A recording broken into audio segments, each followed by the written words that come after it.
watching El Rapid true value is Nationwide time, 5 o'clock. Learn about smart betting strategies with AnyBet. Bet wisely, enjoy responsibly, and maximize your success. The temperature by AnyBet is 30 degrees Celsius in Kingston, 28 out west in Montego Bay. From the Nationwide News Network, comprehensive, incisive, tough. This is Nationwide at 5. Good afternoon, I'm Ricardo Brooks. And I'm Roby Ann Williams. In Nationwide News at this hour, the FSC is being urged to set ethical standards in financial journalism following allegations NCB shares have been manipulated by a reporter. We are not regulators of investors. We are not shifting a blame. We are saying that is not the remit of the Jamaica Stock Exchange.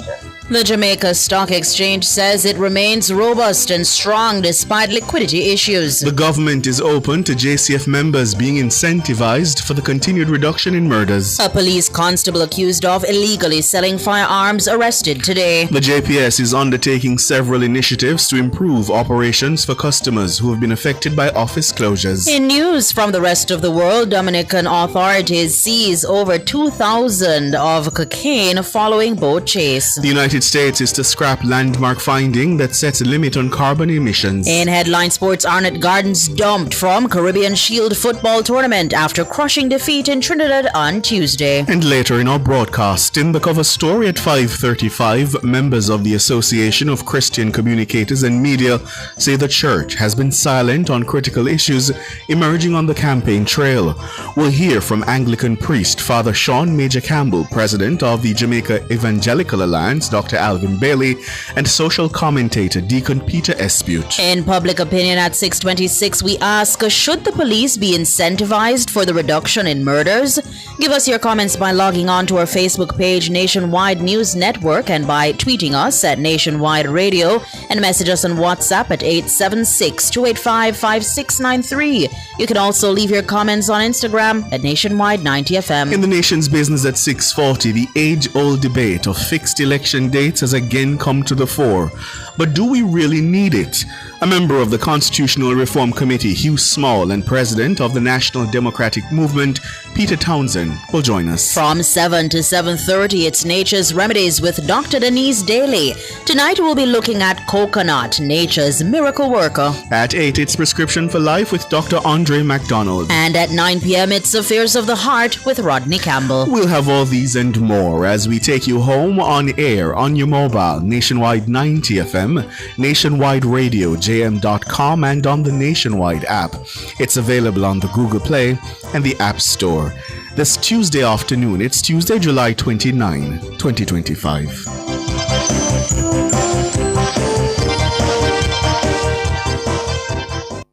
This hour is brought to you by KFC Buckets. Let's bucket together with a KFC Family 9, Family 12, Party 15, or Party 21 bucket. Because sharing a bucket with friends tastes finger-licking good. If it's news, it's got to be Nationwide 90 FM. And now to the details. The managing director of the Jamaica Stock Exchange, Dr. Marlene Street Forrest, is calling on the Financial Services Commission, the FSC, to set standards regarding ethical behavior in financial journalism. The call comes amid recent concerns over liquidity and the potential of market manipulation triggered by the activities of a local journalist. Dr. Street Forrest says setting rules and regulations surrounding the management of trades does not fall within the remit of the stock exchange. She says this is the sole ambit of the FSC. Siobhan Campbell tells us more. The baneful kiss is how one financial journalist described the recent tumble of NCB shares from $40 to a low of $32, triggering the circuit breaker or temporarily ending trading. It followed weeks of articles regarding the potential fortunes of NCB and its chairman, Michael Lee Chin. Those articles raised concerns about the tenuous financial situation faced by one of the Caribbean region's largest financial conglomerates, and Lee Chin's ability to maintain control of the entity. It's understood that the plummet was triggered by the trading activity of a single journalist with relatively few shares. But Managing Director of the Jamaica Stock Exchange, Marlene Street Forrest, says she's not in a position to call into question the trading activity of investors, leaving the determination of what can be considered stock manipulation up to the Financial Services Commission, FSC. She told Nationwide News that the FSC has taken an interest in the recent activity. Not all unusual trade is unlawful. So we cannot, as an exchange, see a trade of that nature and say that it is market manipulation. Because as you know, the test of market manipulation goes beyond that. Where if that is a concern, the Financial Services Commission steps in. We would have a system, as you know, that flags unusual trade, what we would consider unusual trade, but we cannot go to the point of saying that is a market manipulation. Mrs. Street Forest says it's clear that where the interests of financial journalism and stock trading collide, ethical disclosure is important. A reporter is not barred from trading in a stock that he is reporting on. But good governance would suggest that a reporter discloses that he is investing in that stock that he's commenting on. We do not regulate an investor. It is something that our commission needs to look at, and I believe that we need to fast track some guidance on this particular matter. Mrs. Street Forest says a potential gap exists where conflicts of interest must only be reported in the case of companies in question and member dealers. She says safeguards are lacking for individual investors. This is an area the JSE Managing Director again says is the sole remit of the FSC to solve. So if you are trading in your own stock, if you have a blackout period, all of that, the listed company would have to report. And likewise, the member dealer. We are not regulators of investors. We are not shifting a blame. We are saying that that is not the remit of the Jamaica Stock Exchange. That would be the remit of the Financial Services Commission to look at things like this and to ensure that from the standpoint of a capital market and capital market development and capital market regulation, we have these things would be captured. Siobhan Campbell for Nationwide News. Meanwhile, Mrs. Street Forest accepts that there are liquidity issues surrounding the Jamaica Stock Exchange. However, she holds that the exchange remains robust and strong despite its relatively small size. A small market like ours is generally an illiquid market. Despite the fact that we have over 100 and some share companies listed on the market, it's still a small market where you have a person buying and holding. So that creates a liquidity problem.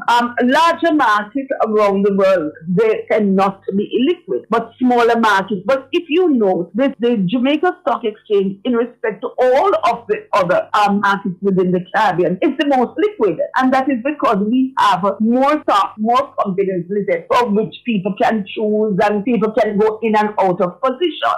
A liquidity problem in the stock market occurs when investors or traders have difficulty buying or selling shares quickly without causing a significant change in the stock's price.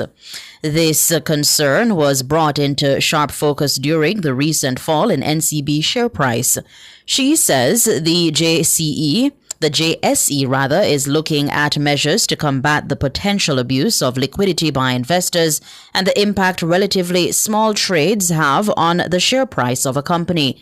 However, she says there's no greater cure for the problem than growing the size of the local market. So these are avenues that we will examine, given the fact that you want to strengthen and put more muscle into the market. Though at the end of the day, what we need to do is to grow the market, have more companies listed, as against curtailing investors and price points. But we are where we are. And so what we look at is other ways to, tighten some of those procedures. Dr. Marlene Street Forest, Managing Director of the Jamaica Stock Exchange. The National Security Minister, Dr. Horace Chang, says he's open to the issue of members of the JCF being incentivized for the continued reduction in murders. Dr. Chang was speaking with Tyrone Reid on Cliff Hughes Online this morning.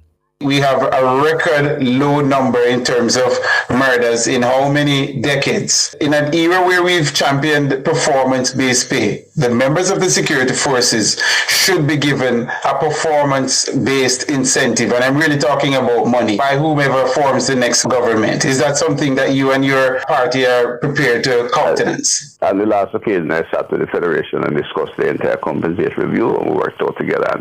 And in the next one, I'll also play that role and certainly have a discussion with the officers and the Federation how we can best ensure keep the police competitive in this country as far as compensation is concerned. They are doing an excellent job, and any support the government can afford to give, we will give.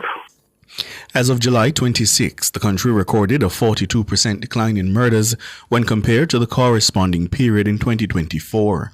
Shootings across the island are down 34%, while serious crimes overall have declined by 16%. A police constable accused of illegally selling firearms was arrested in Florence Hill, St. Andrew on Tuesday. 2 prohibited guns were seized at the time of the arrest. The JCF shared the news in an advisory but did not name the constable. According to the JCF, the arrest was part of a coordinated raid. It formed part of a wider investigation into illicit firearms trafficking triggered by credible intelligence, suggesting that the member was involved in the illegal vending of firearms.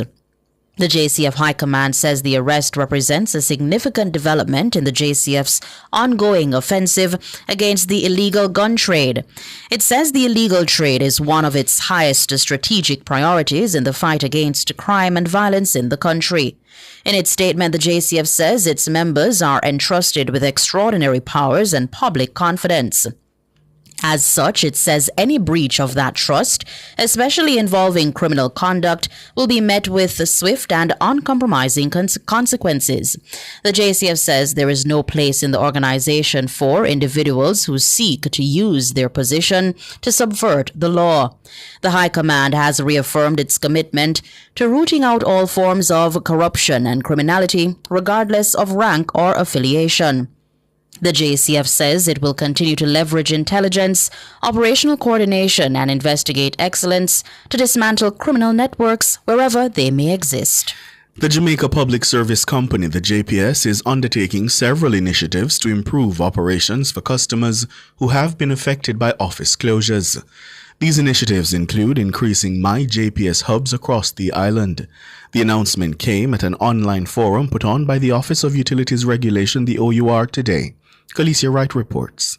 The OUR on Tuesday released the findings of an assessment it had done on the impact caused by several JPS office closures across the island. Consumer Affairs Policy Specialist at the OUR, Colette Good, presented the findings. It found out that irrespective of whether a JPS office remained in a parish, the JPS office remained the channel mostly used by customers. As you can see, in parishes with no JPS office, it was 86% versus 87% in a parish where an office remained open. And the JPS office was followed by bill payment agencies, 75%, in parishes with no JPS office and 51% in parish with a JPS office. The OUR also found that between 2020 and 2021, approximately 10 JPS customer service offices were closed across the island. Only 5 remained open.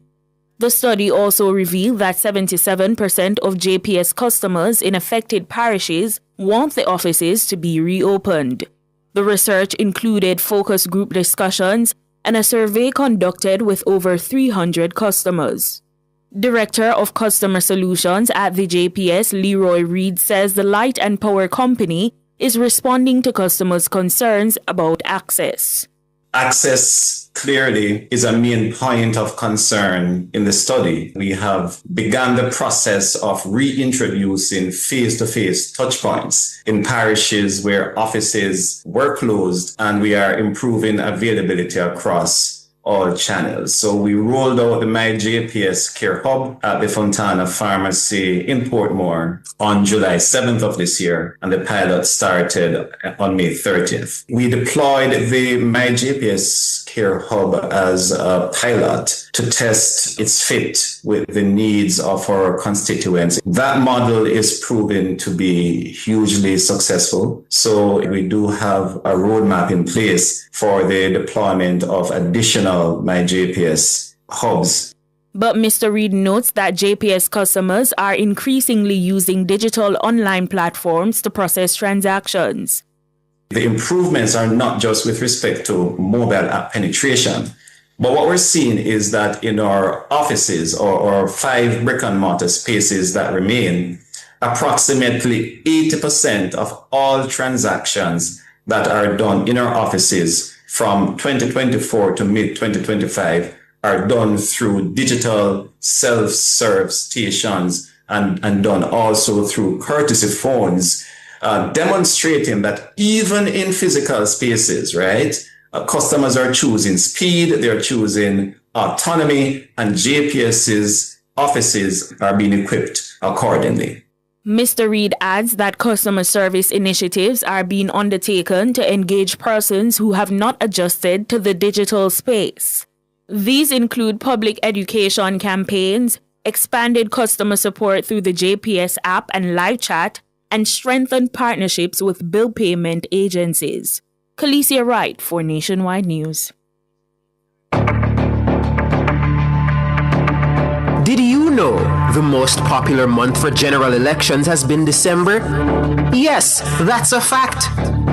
Since the granting of universal adult suffrage, 6 general elections have been staged in the month of December: 1944, 1949, 1976, 1983, 1997, and 2011. The closest is February with 4. Next are September and October with 2 each. This nationwide Did You Know fact is part of our coverage of the Race to 32 as we preview the next general election.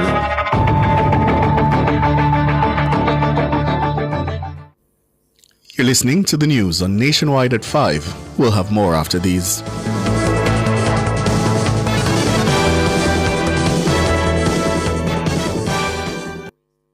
It's IQ Optical's sizzling summer sale. For this month only, get 50% off lenses when you purchase a frame. Kids get free lenses with a purchase of a frame. Make the intelligent choice with IQ Optical. Conditions apply. The time by IQ Optical is 17 minutes after 5.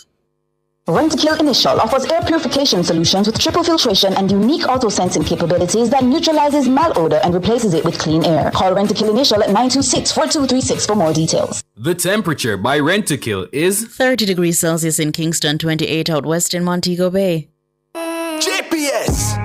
Keep it cool, keep it cool. Summertime hot, but we have all the tools. Keep it cool. No ways to see it, you just have to choose. Stay out of the fridge, just use a igloo. Remember your Kisco ice and the juice. If an AC combo, yeah, I hit that. AC for a bit, then a fan after that. Keep it cool. This summer JPS have all the tools. Keep you cool with JPS. Download the JPS app today.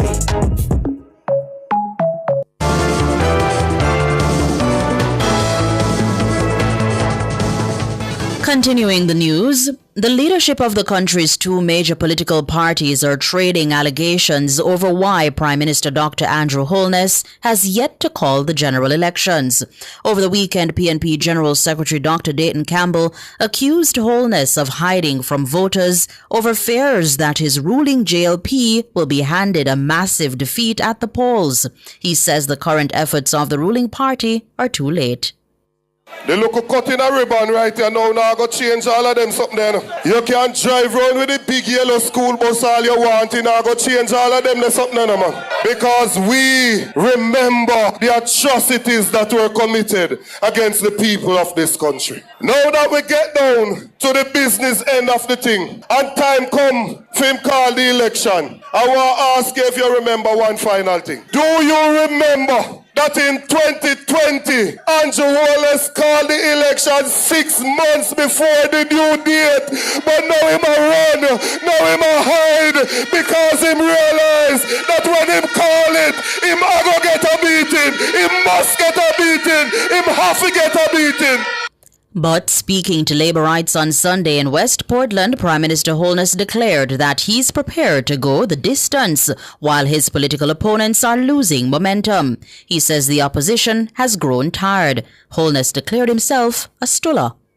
We have not yet officially started our campaign, but I gather that the other people say them tired. When you hear them say, call it, Andrew, call it, it's not because them think them can win. Them just tired and them just want to get it over and done with because they can't go no further. So them know that, me are the long distance tuller. Them know that, I can run the race. I don't have a problem with that. Physically, we can do a thing. So, yeah, I got that message from one of them, Prime Minister, hurry up and call it, no man, we can't manage no more. The general elections are constitutionally due by December, but are widely expected by September. Holness has indicated that he'll soon name the date for the polls. This is a nationwide election nugget.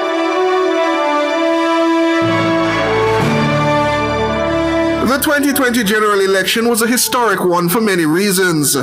Held during the height of the COVID-19 pandemic, Jamaica recorded its lowest ever voter turnout for a contested general election, with just 37.85% of eligible voters casting their ballots. Only in 2 constituencies, Southeast St. Mary and Southeast St. Elizabeth, was voter turnout above 50%. The lowest voter turnout across all constituencies was in East Kingston and Port Royal, where only 25.56% of electors voted to give Philip Paulwell another term in office. That was a nationwide election nugget. World in a Minute is brought to you by ABC Electrical Sales. We make things as easy as ABC. Hose Assembly and Supply, equipping Jamaica for success. And Charles O'Connor Consulting Network, COCN, driven by international accounting standards, modern technology, and integrity. The World in a Minute. Authorities in the Dominican Republic seized over 1.5 tons or over 2,000 pounds of cocaine aboard a boat on the country's south coast today. Spokesperson for the country's anti-drug agency, Carlos Devas, says it's one of the Caribbean country's biggest seizures in its history. The drug was seized following a 12-hour chase that started on Monday. It involved helicopters, boats, and cars. 3 Dominicans and 1 Colombian were arrested in connection with the seizure.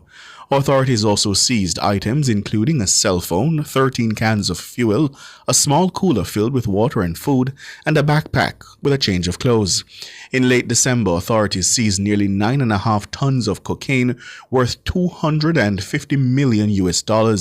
Overall, officials seized more than 46 tons of the drug last year. The Dominican Republic has long been considered a major transit point for drugs bound for Europe. The Trump administration has announced a plan to scrap a landmark finding that greenhouse gases are harmful to the environment. The move severely curbs the federal government's ability to combat climate change. Known as the endangerment finding, the 2009 order from then-President Barack Obama allowed the U.S. Environmental Protection Agency, EPA, to create rules to limit pollution by setting emissions standards. The U.S. is a major contributor to global climate change and ranks second only to China. Experts have warned that the move could have a devastating impact on the environment. The new draft rule from the EPA will undergo a public comment period before being subject to an interagency review. If successful, the rule will immediately revoke rules governing tailpipe emissions from vehicles. World in a Minute was brought to you by ABC Electrical Sales. We make things as easy as ABC. Hose Assembly and Supply, equipping Jamaica for success. And Charles O'Connor Consulting Network, COCN, driven by international accounting standards, modern technology, and integrity. Recapping the top stories making nationwide news at this hour, the FSC is being urged to set ethical standards in financial journalism following allegations NCB shares have been manipulated by a reporter. The Jamaica Stock Exchange says it remains robust and strong despite liquidity issues. Government open to JCF members being incentivized for the continued reduction in murders. I'm Ricardo Brooks. And I'm Robianne Williams. Listeners, you can find the news on our website at nationwideradiojm.com and on the Nationwide app. It's available on the Google Play and the App Store. News next. The headlines at 6.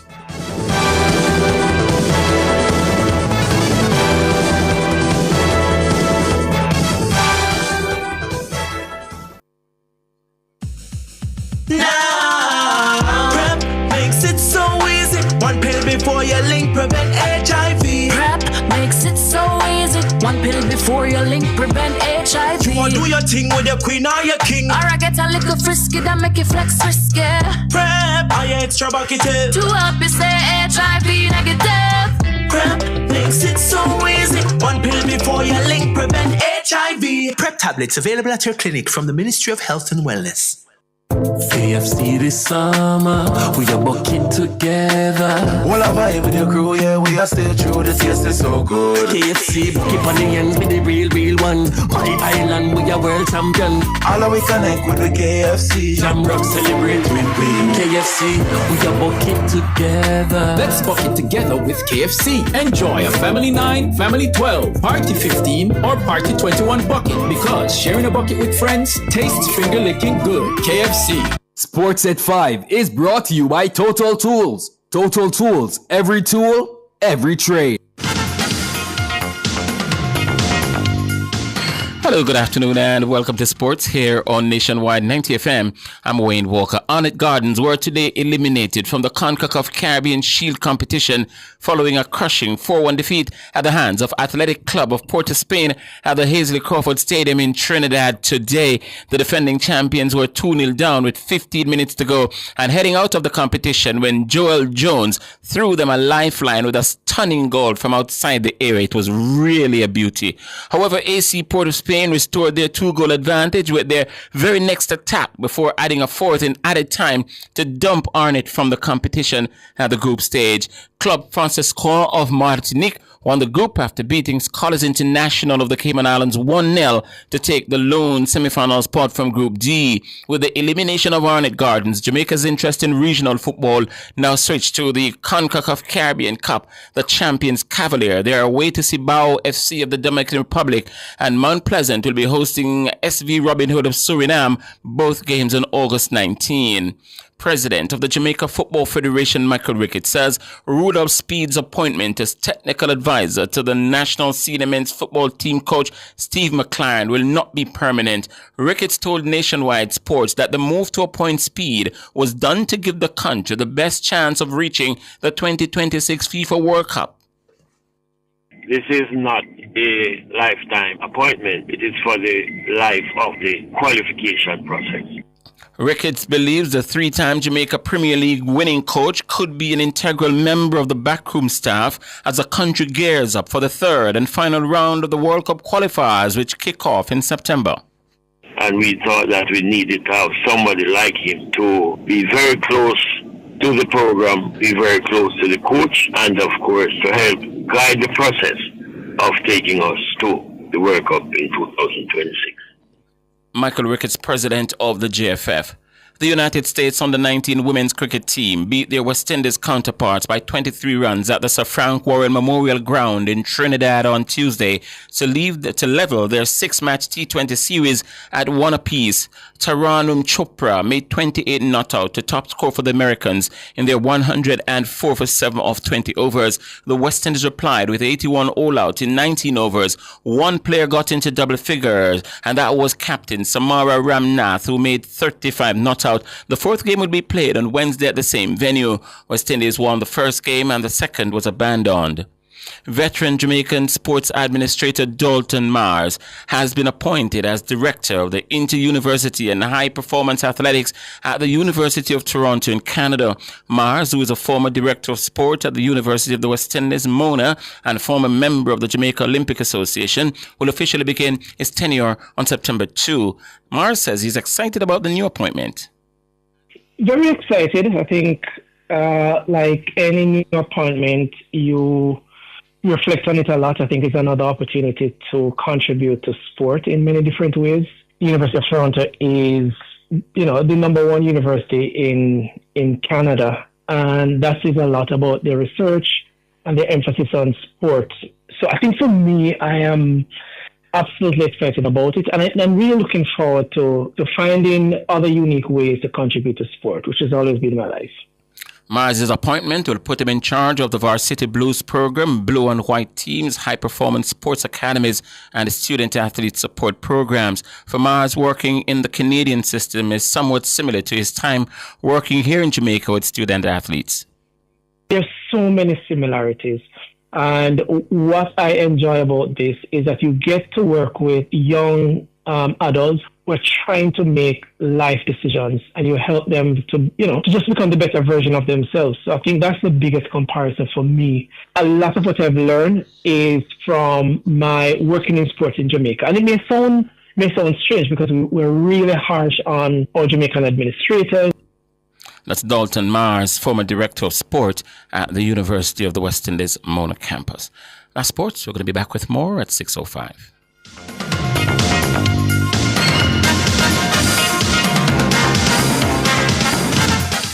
Sports at 5 was brought to you by Total Tools. Total Tools, every tool, every trade.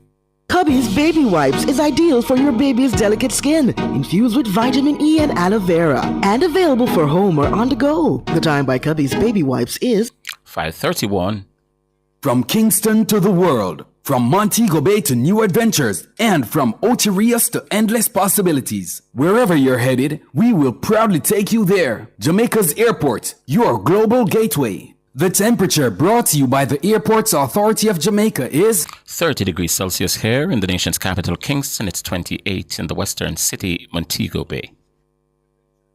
KFC this summer, we are bucking together. All a vibe with your crew, yeah, we are stay true, the taste is so good. KFC, keep on the ends with the real one. My island, we are world champion. All we connect with the KFC. Jamrock celebrate with we. KFC, we are bucking together. Let's bucket together with KFC. Enjoy a Family 9, Family 12, Party 15, or Party 21 bucket, because sharing a bucket with friends tastes finger-licking good. KFC.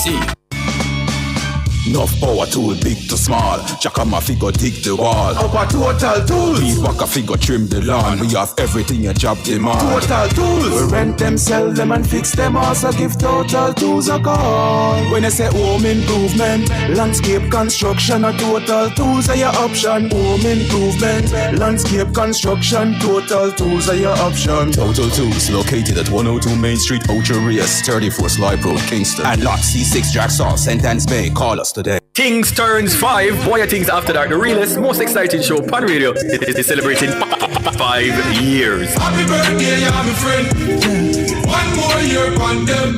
And we're going big. Boss. We're talking a live outside broadcast and after party, celebrity guests, live performances, giveaways, and more. You understand? It's all going down Wednesday, July 30th from 8 to 11 p.m. Things Nation, this is your celebration. This is the link up you don't want to miss.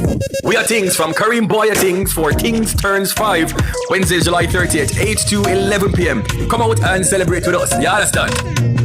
Things Turns 5 is brought to you by Mark's Superstore, the University of Technology Jamaica, Chicken and Things, Calico Jack, The Bridge Official, Best Way Pharmacy, Stewart's Automotive Group, Speed Ship JA, and Sleek Faces. That picture is erased from your social media account, but is it really gone? Your bank card is tucked away, but is it really safe? In today's age, we must empower and protect ourselves in the digital world. Tune in to Cliff Hughes Online on July 30 from 10 a.m. to 1 p.m. as we highlight the Cyber Smart Community Campaign at the Waterhouse Community Center. Get ready for some fun, hands-on events all about staying safe online. Expect to hear about helpful tools like password keepers, antivirus protection, and apps to lock down your info.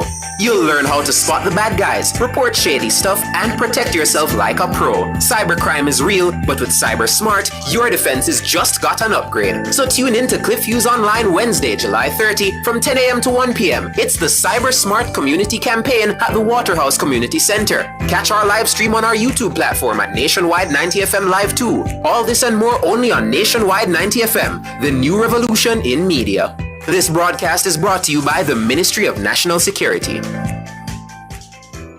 Get ready for Nationwide 90 FM at Denby. Follow Nationwide 90 FM to the Denby Agricultural Industrial Food Show on August 1 from 1 to 5 p.m. We're bringing you the vibes, the voices, and the vibrant culture from Jamaica's biggest agri-celebration. Then, follow back away again to Denby on August 2 from 11 a.m. to 5 p.m. From farm to fork, youth in agriculture, and the best local produce, you'll hear it all. Keep your station locked to Nationwide 90 FM. We're bringing the Denby Agricultural Industrial Food Show to your airwaves on August 1 from 1 to 5 p.m. Then on August 2 from 11 a.m. to 5 p.m.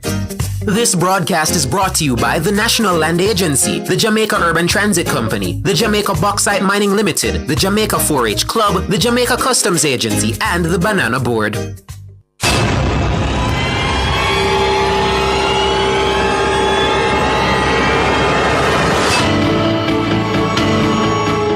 If it's in the public's interest, it's the nation's business during Nationwide at 5. The nation's business.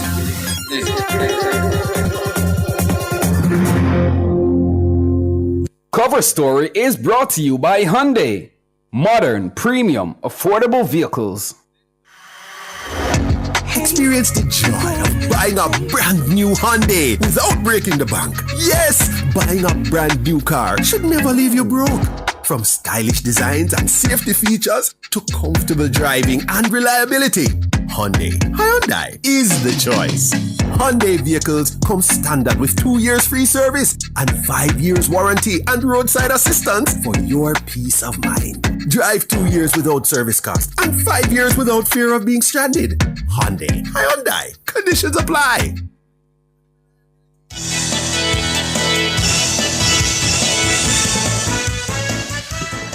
Good afternoon to you. Thank you so much for joining us here on Nationwide at 5. It's time for the cover story. I'm Ricardo Brooks. And I'm Siobhan Campbell. Good afternoon, Siobhan. Good afternoon, Sir Brooks. How are you? Doing quite well. Good. We're turning our attention to the members of the Association of Christian Communicators and Media and their call for the country's political parties to prioritize justice and to fight corruption. They made that call during an online forum on Sunday examining voting trends and the impact within the nation's Christian community. Now, the association is noting that based on available census data, at least 69% of the Jamaican population identifies as Christian. But it's adding that with a huge voter apathy in the country, it's clear that the church community is a silent constituency. Well, retired media professional Kay Osborne says Christians should examine and vote based on the party's track record on the issue of corruption.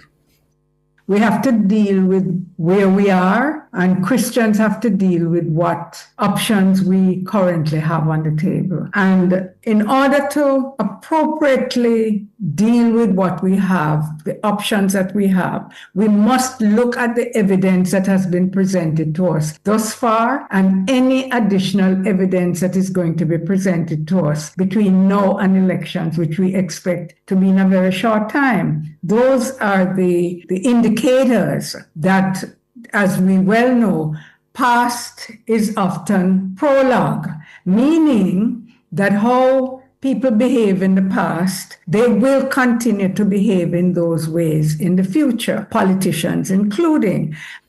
That's K.S. Osborne, retired media professional. Well, to discuss this further, we're being joined by Anglican priest, Father Sean Major Campbell, the president of the Jamaica Evangelical Alliance, Dr. Alvin Bailey, and social commentator and deacon Peter Espute. Good afternoon. Good afternoon. Good afternoon all. To you. Good afternoon. Good afternoon to you all. Let's start with you, Peter Espute. What do you make of this call? The call for the church to be more active, so to speak, in terms of the voting along certain issues, and the one particularly highlighted, corruption. Good evening again. I was pleased to be part of the panel on Sunday evening. And Don Anderson began by pointing out that he had really not done any research on the behavior of Christians during any of the elections previously. So he wasn't able to say, for example, if only 36% of the population of the registered voters have voted, he doesn't know whether a lot of those are Christians or not, whether those that abstain from voting are Christian or not. So there's a lack of research is what Don began his intervention with. And so trying to say what the Christian community, how the Christian community will respond to elections, we don't have any data to say anything one way or the other. But I would like to think that since Christians don't like to support evil, that since both parties are evil, both parties have garrisons on gunmen, both parties have been involved in corruption, that many of the people that have stayed away from elections over the years have been Christian people. And so the Christian media people who put on the seminar on Sunday were trying to make the point that if only the Christians woke up, the 70% of Jamaicans that are identified as Christians wake up, they can swing the election one way or the other. And so I agree with them, and I was happy to take part in the forum on Sunday. But Father Sean, it seems to me that the Christian community, the church writ large, does seem to have a voice. Certainly where it comes to lawmaking, there are a lot of influences brought to bear on the legislative process, and particularly around particular issues where I suppose the Christian community is very passionate about those issues. But then that doesn't translate into voting. It doesn't appear so. Why do you think that is? And so that is why we have to raise the question of what does it mean by Christian perspective and Christian influence. Does it mean seeking to advance one's favorite doctrine? Or does it mean a Christian understanding of ethics and development and economics and morality as is consistent with what we would call kingdom values? And those values are quite important and significant. History has showed us that whenever such values are observed, they contribute to nation building. But they have not translated as they should, I would suggest, because unfortunately, many Christians have actually chosen to be silent or vocal in the interest of party political positions. Let me just follow up on that. When you say they've chosen to either speak or be silent on party political position, it sounds like you're agreeing with a former prime minister who accused the church generally in Jamaica of being the PMP at prayer. About of what? Of being the PMP at prayer. A former prime minister accused the church, certainly the umbrella group of churches, of being the PMP at prayer. Are you saying that the church uses its voice in a partisan manner? I am not saying the church as a whole does so. I am saying that there are many Christians who choose to be either silent or vocal based on partisan political positions. And it does not help. Dr. Bailey, how do you see it? It is, for me, very difficult to know the percentage of Christians who vote, and even the reasons why they don't vote. I would want to think, however, that to educate the whole country, including the Christian community, on the reasons to vote or the consequences of not voting can go a far way, and the institutionalization of such a move can be very important if the only voice you're hearing are those who want you to vote for them in a partisan way, then it might be a low response of Christians. But if we can approach the whole reason for vote or not voting from an objective perspective, we might get a greater response. But for me to kind of align the church to being partisan or not responding to corruption and some of the other issues that would cause people to vote is a difficult call for me, because the church has already made a statement with respect to its position on things that are sinful, immoral, unethical. And it can be understood to be that the church is clearly against these issues. But the kind of politics that we have in Jamaica, where, for example, if my member of parliament is a good one, even if his party is against, then I'm faced with the dilemma of whether or not I should vote my member of parliament or vote against my member of parliament because the party is not doing well. So, it's a difficult decision to make, but I would want to think, in spite of all of that Jamaica being a Christian country, it is fair to say with the elections swing left or right, Christians are fundamentally responsible for that. Well, we're up on a break, gentlemen, but I'd like to come back on this matter. Please stay with us.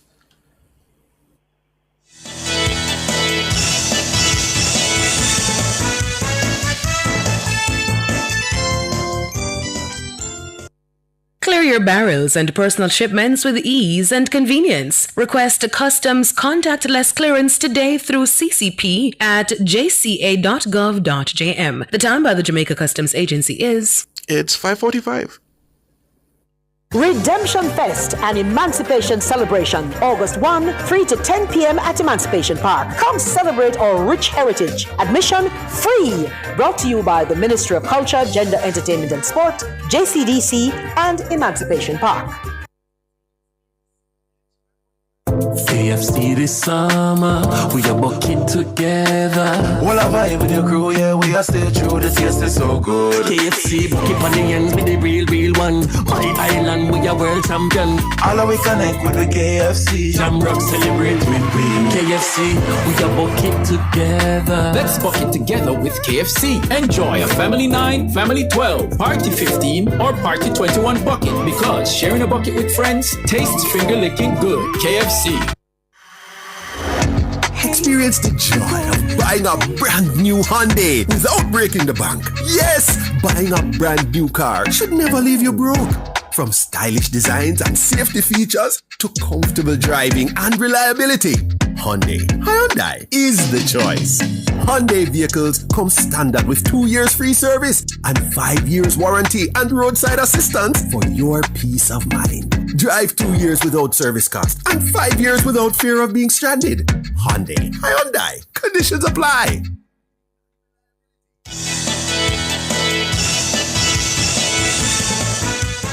Welcome back, listeners and viewers. We are looking at Christian voter participation, and we have with us the Anglican priest, Father Sean Major Campbell, president of the Jamaica Evangelical Alliance, Dr. Alvin Bailey, and social commentator, Deacon Peter Espute. And how come we say Anglican priest and we don't say Roman Catholic deacon?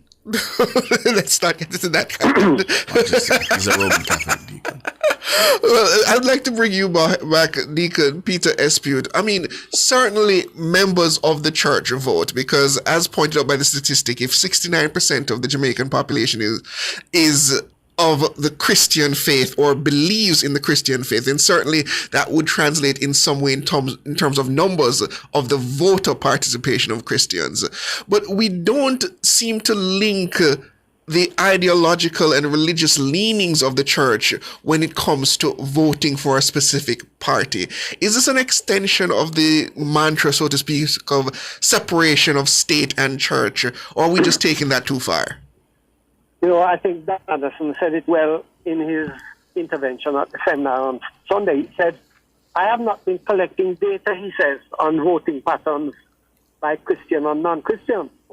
So the truth is we don't know, my brother, whether the 70% who stay away, whether a majority of those are Christian, whether the 30% who vote, whether the majority of those are Christian. We don't know, because we're lacking data. But certainly the weight of the number of Christians would suggest that if 70% of people are not voting. A lot of those are Christians. And I don't know if it's separation between church and state. I think most Christians agree that part of being a good Christian is to vote. The Lord's Prayer says, "Thy will be done on earth as it is in heaven." That means that good Christians will want God's will to be done on earth, meaning to say they wish the government to put in practice, in place, policies that will bring God's kingdom.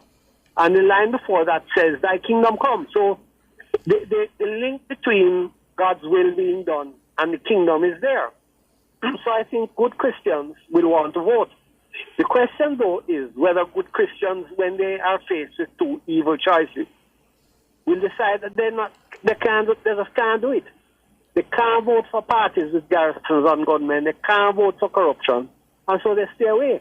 But Don Anderson has not been collecting data on whether the people who stay away are Christian or otherwise, or percentage of the people who stay away. Mm-hmm. So we're kind of in the dark on this matter, my brother. And Dr. Bailey, though, that characterization of the two evils, so to speak, as put forward by Deacon Espute, I don't see where that is carried out in terms of when a pastor or a servant of God, so to speak, goes on a platform in their church or any other area where they decry the actions of the political parties on such a matter as to call it the two evils and there's no other choice? I really don't like the broad brushing in that way or the generalization in that way. I think that maybe the church should be bold and speak out against individuals and party whenever their actions, policies, or behavior, or character is against what Christianity is all about. Rather than seeming to take a default position, I think the church really could be more bold to speak out against some of the specificity of what is the concern or what they are against. But I don't like broad brushing of evil. I don't like to speak about my politician that way, when one way or the other. But I would certainly like them to know where I stand and their behavior and the policies that they represent. Mm-hmm. And Father Sean, I can hear non-Christians who are listening saying, why should the rest of them who are not Christians, care so much about what the Christian church believes in this country? Why should we care so much, and why should the Christian church have such a role in our politics and our elections? As with any other constituency, it makes sense to hear what any group, whether they be religious or otherwise, it would make sense to want to hear what they have to say. However, to come back to the church, I believe as church we should continue to be true to following the example of Jesus Christ, because the church should be walking in the path of the biblical prophetic tradition. It speaks truth to power. Again, if we're following Jesus, it refuses to serve the powers of the world while still giving to Caesar the things that are Caesar's. All of it is important. We must beware of the extremes of either seeking to be politically correct or being conveniently silent or vocal in the interest of partisan political positions. Our task, I am suggesting, is to follow Christ, who, something I think is instructive for us as we speak of following Christ, is when he read from the prophet Isaiah and how that informed his ministry and should inform ours and what we do. The Spirit of the Lord is upon me, because he has anointed me to proclaim good news to the poor. He has sent me to proclaim freedom for the prisoners and recovery of sight for the blind, to set the oppressed free, to proclaim the year of the Lord's favor. If we are following that, we must speak more truth to power, and more in the interest of what is right and what is ethical and what is just and what is in accordance with the kingdom values of God. And Peter Espute, then let me bring you back in. Is there, based on what has been said by Dr. Alvin Bailey and Sean Major Campbell, the need for greater participation on the part of the church to call out what they see as the wrongs and ills plaguing society as caused by any political figure or any political party on any given day or any political topic, then is it there that this church is afraid to do so because of the partisan nature of Jamaican politics and what would end up becoming a brand placed on the church as an authority figure in the country? Yeah. I mean, let's make a distinction between a church doing it and individual church people doing it. I mean, I'm a churchman, I'm an ordained clergyman, and I think people would agree that I am not shy of calling out both parties for wrongs. So, but you wouldn't say that the church is doing it if SQ writes a column, you know. What you want here is the archbishop or the bishop or the moderator or the head of the church saying something. And I think it's true to say that from time to time the churches say A, B, and C. But I think what Don Anderson and others were saying on Sunday is that the church doesn't do it enough, doesn't do it consistently. And I quite agree with you. I would like to hear my archbishop and my head of the Jamaica Council of Churches and my head of the Jamaica Umbrella Group saying more against unchristian things, non-kingdom behavior, to use my colleague's expression. But I don't hear enough of it. And so I would support the suggestion that the church could say much more than it is doing. And Deacon Espeut, you talked about the articles you've written. I want to bring your attention to one you wrote on February 9, 2024, where you argue for what I understand to be the ruling party to be punished at the polls. So if you believe that they're both evil, how do you justify seemingly urging voters to vote for one of those evils as a Christian? How does that work? I believe the Observer this morning expresses my view on it. Yeah. It's the same view that I expressed on the date that you spoke. Yeah. That we Christians cannot support evil. That's the truth. So therefore, if you're going to be strict about that, then Christians shouldn't vote at all. But there is a principle in ethics that says that maybe it's okay to support the lesser of two evils. So therefore, it requires the conscientious Christian to look at both parties and to ask which one is less evil and vote for the one that is less evil. And that was sort of what the conclusion from the Sunday evening session was. Mm-hmm. That both parties are problematic. Neither of them is good. Both of them have negative track records. Also, both of them have done good things. Let's be fair. Right. There's neither party can be said to have not done anything good. Both parties, in their own way and in their own time, have done good things. But here now we have to weigh both of them in the balance and find which one is most wanting. And therefore, I say, as is reported in the Observer this morning, that we Christians are going to be forced, if we are to be fair to our faith, to choose the lesser of the two evils. And to do that, you have to look at things like, do either of the two parties seek to restrict religious freedom? Yeah. Are either of the two parties trying to take over church schools? Are either of the two parties trying to restrict prayer in schools, for example? And if that is the case, then maybe it's easier for a Christian to choose which of the two is the lesser of the two evils. But if the ultimate goal is, as Father Sean says, to promote kingdom values, and as you said, your will be done on earth as it is in heaven, right, would the incremental, my word now, support of evil advance that objective? As I said, you really have to swallow your spit as a Christian and close your eyes and maybe to vote for either of these two parties. I really do believe in conscience. Mm-hmm. Serious Christians will have a hard time voting for the JLP or the PNP because neither party is worthy of our vote, frankly. It's the same issue with the United States. To vote for either the Trump party or the Kamala Harris party, very hard choice. One is warmongering and the other supports abortion and gay rights. So a Christian in the United States had to have a very heavy heart to vote for Trump. And look at what they end up with. They must be suffering buyer's remorse. And it's the same issue here in Jamaica.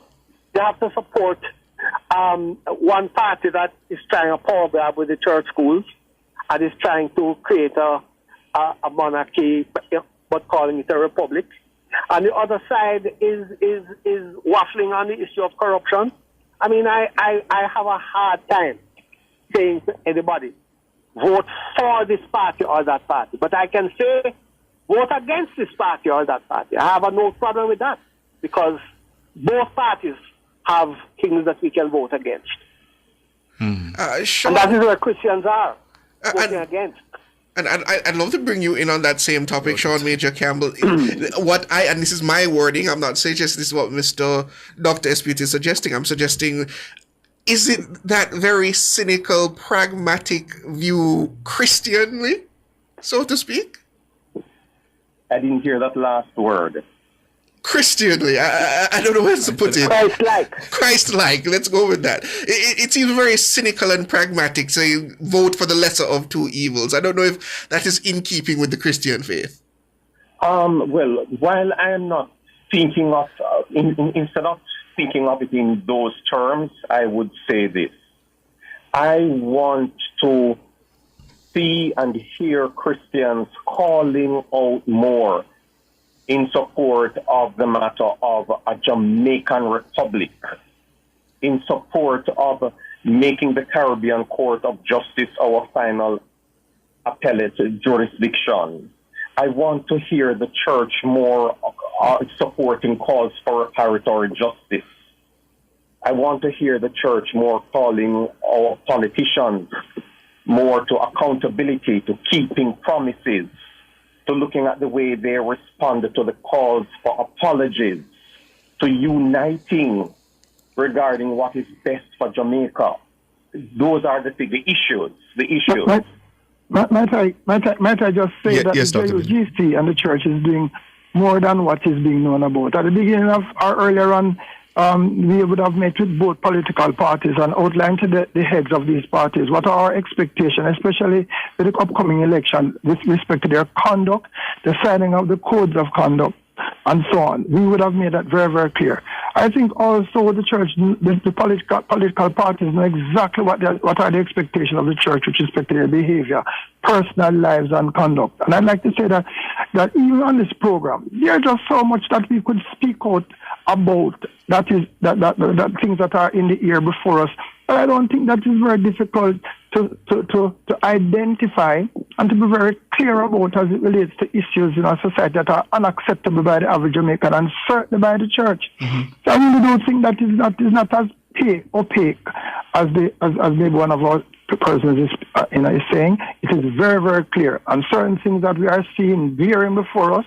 I mean, I just saw a clip a while ago with some Jamaica Labour Party representative hanging out from the new buses that we just bought. Now, I know that condemnation is going to come even from the Jamaica Labour Party themselves because they don't agree with that. And they know the church will not agree with that kind of behavior. You know, we hear the bad words from the other party over the mic, although it's an excuse. They know that we're not denying those things. So I really do think that we can be more specific, we can be more open, and we can be more front. But in all of that, we must recognize ourselves as the vanguard for morality, decency, ethics, and the things that regard to Christian conduct and behavior. Dr. Alvin Bailey, Deacon Peter Esputi, Father Sean Major Campbell, thank you for your perspectives. Really appreciate it.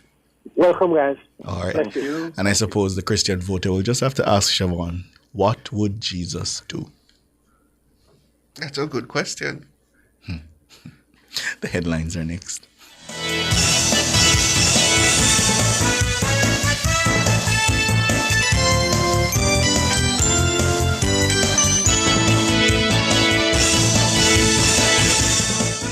Cover Story was brought to you by Hyundai.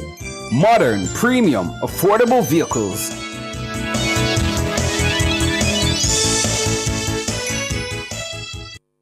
The hour was brought to you by KFC Buckets. Let's bucket together with a KFC Family 9, Family 12, Party 15, or Party 21 bucket. Because sharing a bucket with friends tastes finger-licking good. The time brought to you by Guardian Life. Live secure, live easy is 3 minutes after 6.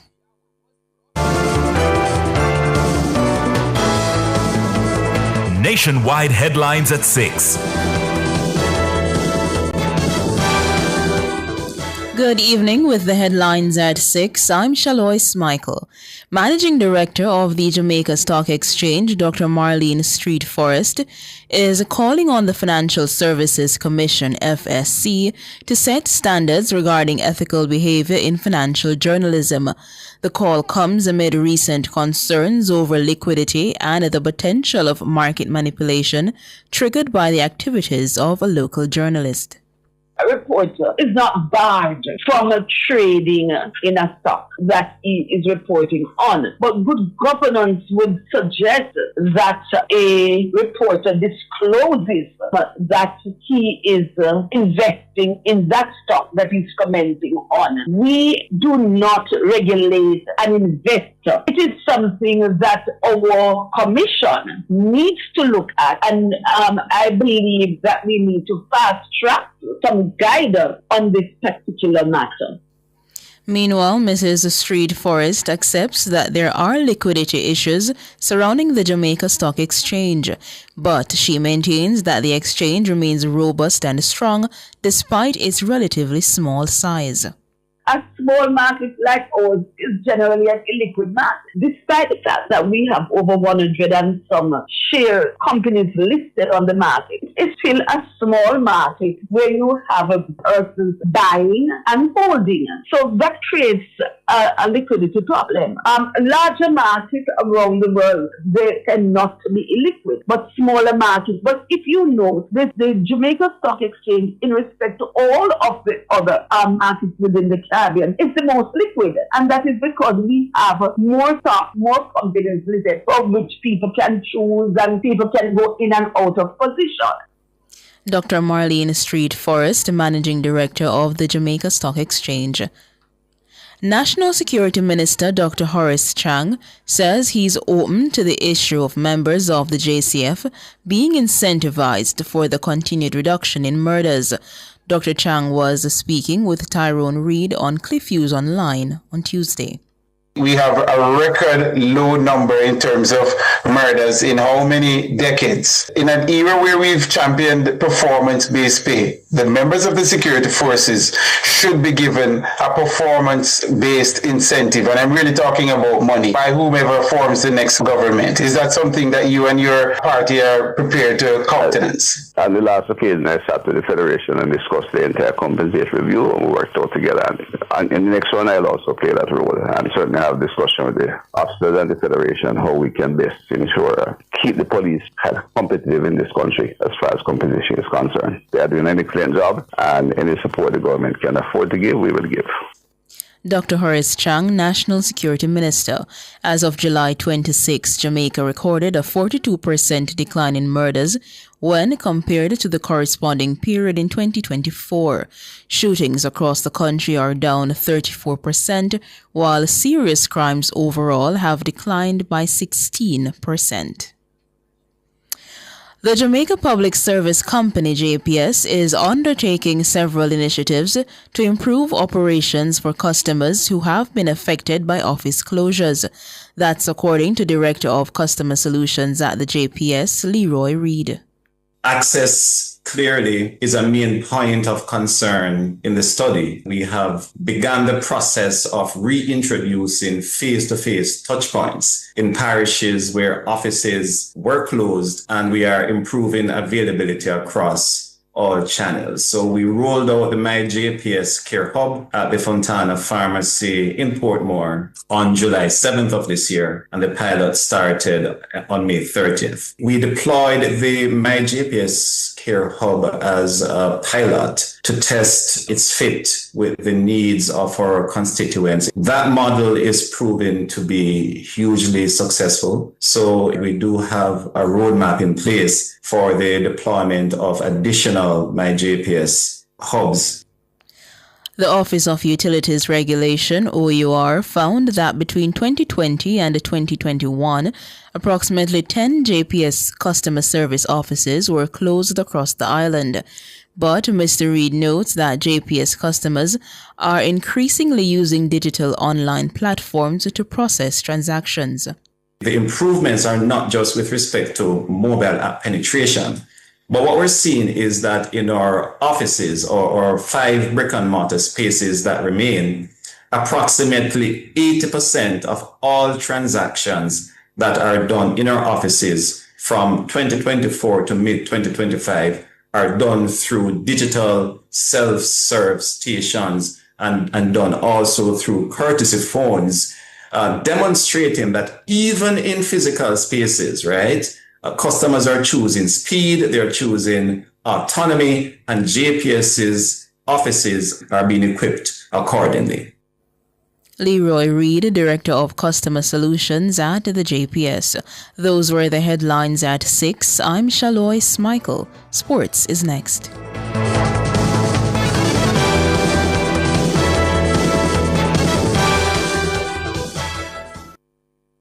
KFC this summer, we are bucking together. All I vibe with your crew, yeah, we are still true, the taste is so good. KFC, keep on the ends with the real one. My island, we are world champion. All of we connect with the KFC. Jamrock celebrate with we. KFC, we are bucking together. Let's bucket together with KFC. Enjoy a Family 9, Family 12, Party 15, or Party 21 bucket, because sharing a bucket with friends tastes finger-licking good. KFC.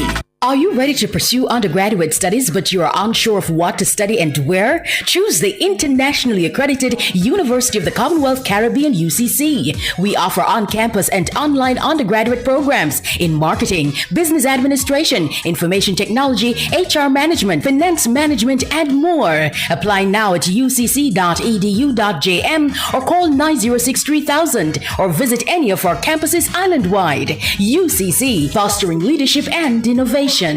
You want to win? Then just bet. Bet on the game, no stress, no sweat. And win big in the Wanna Bet Just Bet promotion. Spend $1,500 or more on one Just Bet ticket and complete the entry form at promotions.supremegames.com for your chance to win. Third place gets Beats by Dre. Second place gets an iPhone 15 and AirPods Pro. And first place gets a 65-inch TV and a soundbar. Promotion runs May 16 to July 20, 2025. Grand draw July 25, 2025. Authorized under Section 58. Of the Betting, Gaming and Lotteries Act.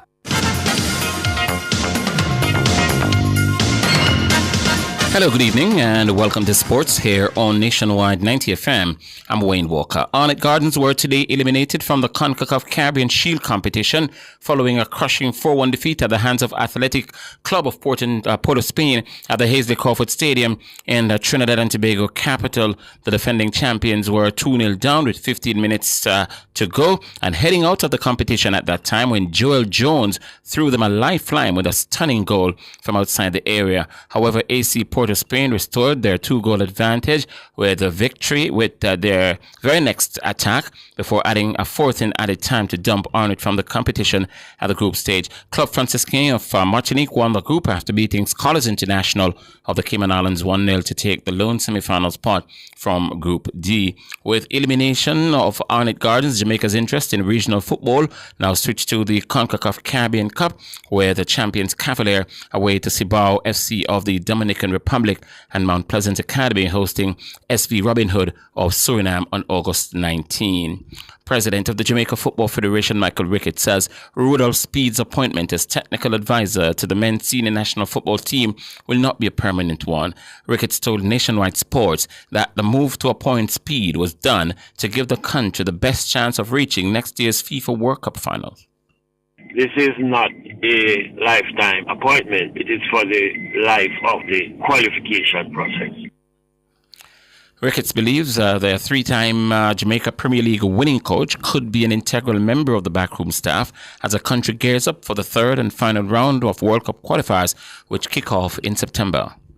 And we thought that we needed to have somebody like him to be very close to the program, be very close to the coach, and of course to help guide the process of taking us to the World Cup in 2026.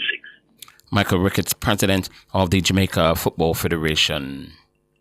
At its recently held extraordinary general meeting, the Professional Football Jamaica Limited, PFJL, officially unveiled the revitalized commercialization subcommittee. This high-impact team was designed to accelerate the commercial growth, sponsorship expansion, and long-term sustainability of the Jamaica Premier League. The committee is chaired by Christopher Williams, outgoing chairman of PFJL and a pivotal architect in the transformation of Jamaica's sporting landscape. It is now bolstered by the addition of two of the region's most dynamic and respected business leaders, Zachary Harding and marketer Kamal Powell. They join existing members Donovan White, Director of Tourism and President of Waterhouse Football Club, and Clyde Giardini, General Manager of Harborview FC. Giardini is encouraged that the team will work hard in shaping the future of Jamaica's football. It's a new season, it's a new mandate. We're directly looking to expand the partnerships and to attack more commercialization and project development more than just the game or part of the game. We're going deeper and wider and going regionally and then looking to go global. With Kamal and Zachary coming on board, with Chris' leadership, Owen Hill there in the trenches, and Donovan with his marketing expertise, we hope that this team will add new income streams and larger investor partnerships that will help the league, the clubs, and the whole Jamaican fraternity with the professional league to continue to grow. That's Clyde Giardini. The United States under-19 women's cricket team beat their West Indies counterparts by 23 runs at the Sir Frank Worrell Memorial Ground in Trinidad on Tuesday to level their six-match T20 series at 1 apiece. Tara Noon Chopra made 28 not out, the top score for the Americans in their 104 for 7 in 20 overs. The West Indies replied with 81 all out in 19 overs. One player got into double figures, and that was Captain Samara Ramnath, who was not out 35. The fourth game will be played on Wednesday at the same venue. Veteran cricket analyst Vernon Springer believes it will take individual brilliance for the West Indies to defeat Pakistan in their upcoming three-match T20 series following their 3-0 Test series and 5-0 T20 series defeat to Australia. The West Indies on Thursday will bowl off their series against Pakistan in Florida. Springer added that all facets of the game from the Caribbean team will need to be improved. Well, I think for the West Indies team coming off of a 5-0 drubbing, as you would have to call it, from Jamaica to St. Kitts and Nevis, it's going to really take somebody to really put their hand up and really start to kind of look at where they went wrong. And some of the areas which I think, based on the sharp turnaround, that they have to maybe get on their bikes and really kind of raise their game is their feeling. Their feeling, their death bowling, and also their batting. Heading into the series, the West Indies are ranked 6, 2 places ahead of Pakistan. However, Springer suggested that the Salman Al-Agar captain team is one of the most unpredictable in world cricket. Pakistan is also a team that on any given day, they could be 4 as well. And with the West Indies really right down, we just never know which Pakistan team maybe might just turn up in the West Indies. So if you have a Pakistan team which decides that they're going to raise the A game, then the West Indies is going to also have to raise their game higher than A. That's Vernon Springer, cricket analyst. And the captain of the West Indies white ball team, Shai Hope, has reiterated his call for consistency from the players following the 5-0 series whitewash in the T20s against the Australians.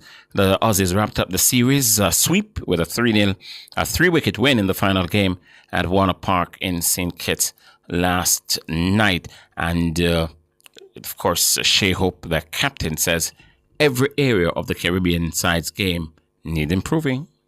Just being a little bit more consistent in all 3 areas. We either started well with the bat and then faltered in the back end, or vice versa.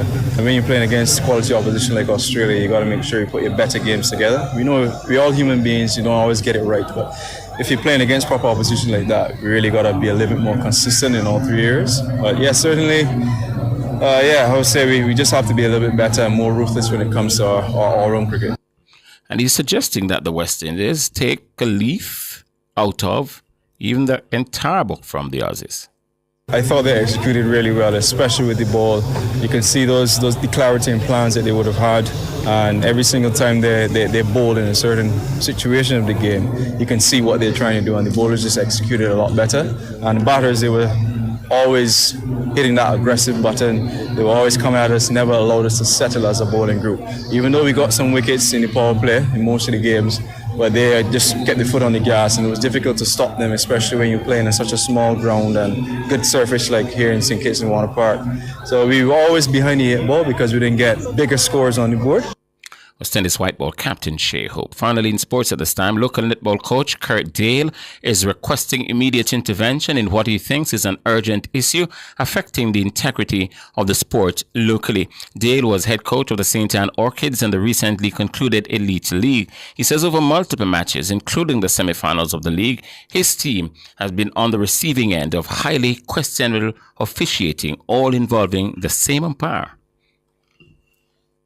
This is not about just 1, 2, or 3 games that were lost, but these games, they just kind of opened my eyes. I knew it was an issue before, and as I said, I brought it to Netball Jamaica's attention that something was not right with a specific umpire, and he has a history of targeting teams and players in particular, and I don't know if it's conscious or subconscious, but it tends to come out in his umpiring and it affects teams. It affected my team in the Major League final and now it affected my team again in Elite League.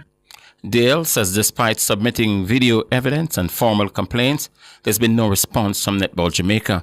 He says this goes beyond a single result. Instead, he says it highlights a deeper problem with how umpires are appointed and monitored. Dale is encouraging Netball Jamaica to use the model of other top netball nations. Right now, the umpire report to a single person. There is no independent structure, no clear review process, and if that person does not support you or your team, your concerns pretty much go nowhere. That's not a fair system. And we don't need to reinvent the wheel because these things happen in Australia, New Zealand, England. We need independent review panel, transparent match assessments, and clear feedback channels that don't just stop at one day. That's Kurt Dale. President of Netball Jamaica, Karen Baugh, acknowledged that they have received a complaint from Dale. We have received a written complaint from Mr. Dale, and we will be providing a response.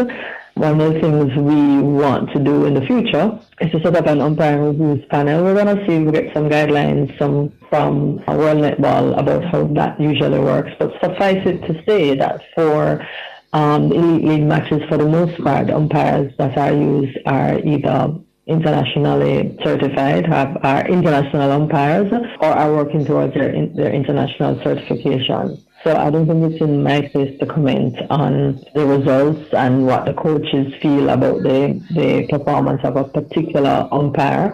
We will respond and then see where we take it from there. Newly minted president of Netball Jamaica, Karen Baugh. That's sports.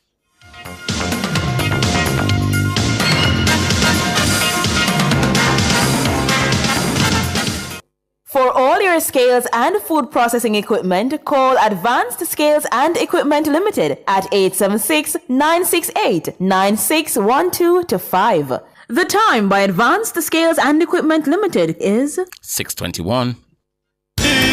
Outperform, outlast, with top performance, Jackhammer, reliable, full stop, not comma. We have the expertise for drilling and demolition. We have the power tools for plumbers and electrician.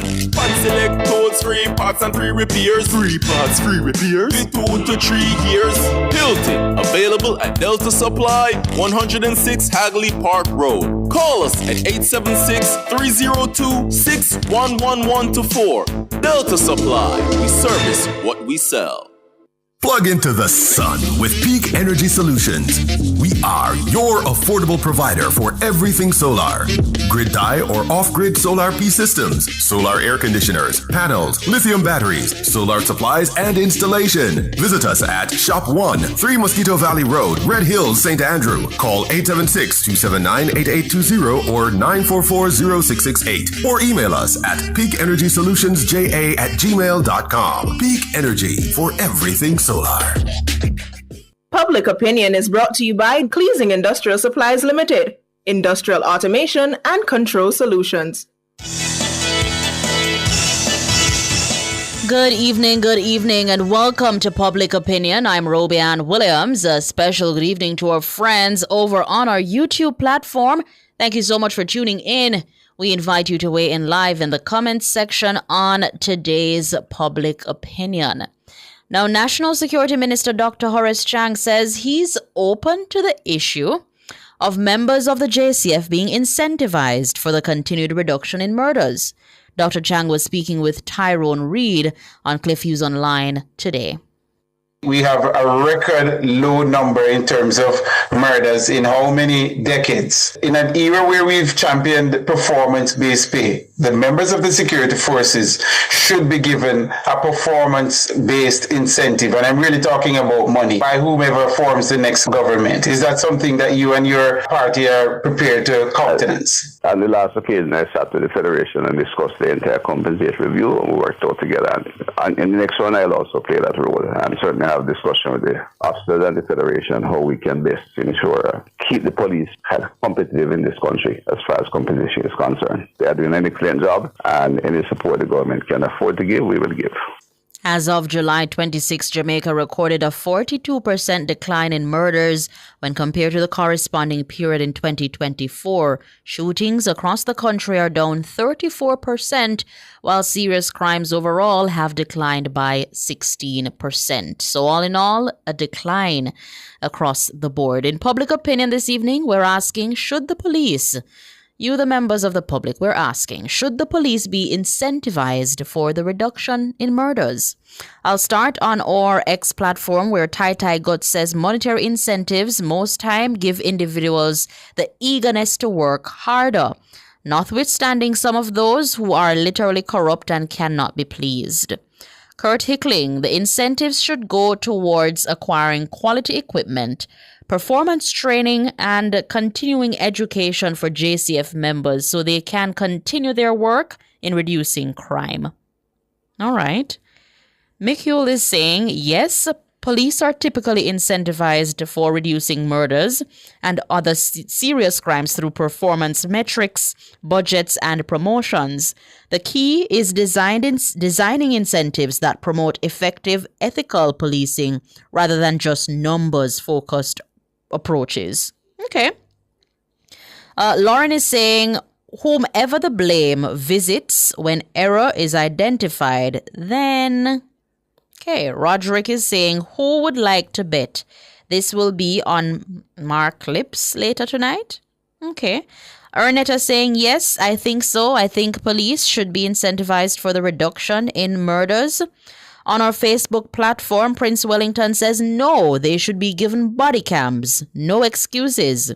Anthony Fisher saying, yes, I hope the government can consider the 100% health insurance. Campbell Albert saying, yes, in some way, but must be done in a way that it does not interfere with wage policy. They could get a one-off lump sum. Christopher Isaac saying, most definitely, he believes that police should be incentivized. He goes on to say that it's called Productivity Incentive Payment, otherwise called PIP. No? Oral Daily saying to us, in any organization where there is consistent improvement on KPIs, there are incentives, rewards. So yes, police should be incentivized. Shines for Life Law saying solving crime and keeping the peace is what they're paid to do, but they should be well paid. Yeah. Audley Nain, yes, they need to be rewarded and be encouraged to continue the good work that they're doing. Virgo Virtue says, no, not at all. It's their job to do so. According to Clifton Ricardo Russell, he doesn't believe that police should be incentivized. He's saying that's their job and the reward is already there. It's called a promotion. George Elliott saying, of course, encouragement sweeten labor. Yeah. Anne Grant is saying, I agree, promotion it is. So yes, they should be incentivized, but with promotion. Yeah, Winston says yes in full caps with exclamation. Ronaldo Davis says, no, we're not getting value for our money. Albert Morgan also saying, no, Police are being paid to do their job. They will be recognized. Yeah, Chris Duncan says, yes, put more money in the bank accounts. Hard work equals more money. One would tell us that when more money come, then additional job come with it. Conroy saying, I agree 100% for Carlington Bartley. He says this is not a good idea. What we need to do to show our appreciation is to phase out the informer for dead mentality. All right, for Philip Jackson is saying, in his opinion, the job they do is paid for, is in keeping with this very result of bringing crime under control. Yes, we must celebrate their good work, but they are being paid for it. Yeah? Campbell Albert, even though that their effort has put a dent. Okay. Eunice Anderson also saying yes. Should the police be incentivized for the reduction in murders on our Instagram platform? Paul is saying that the moment you sign up to be a police officer, your first incentive is to maintain law and order.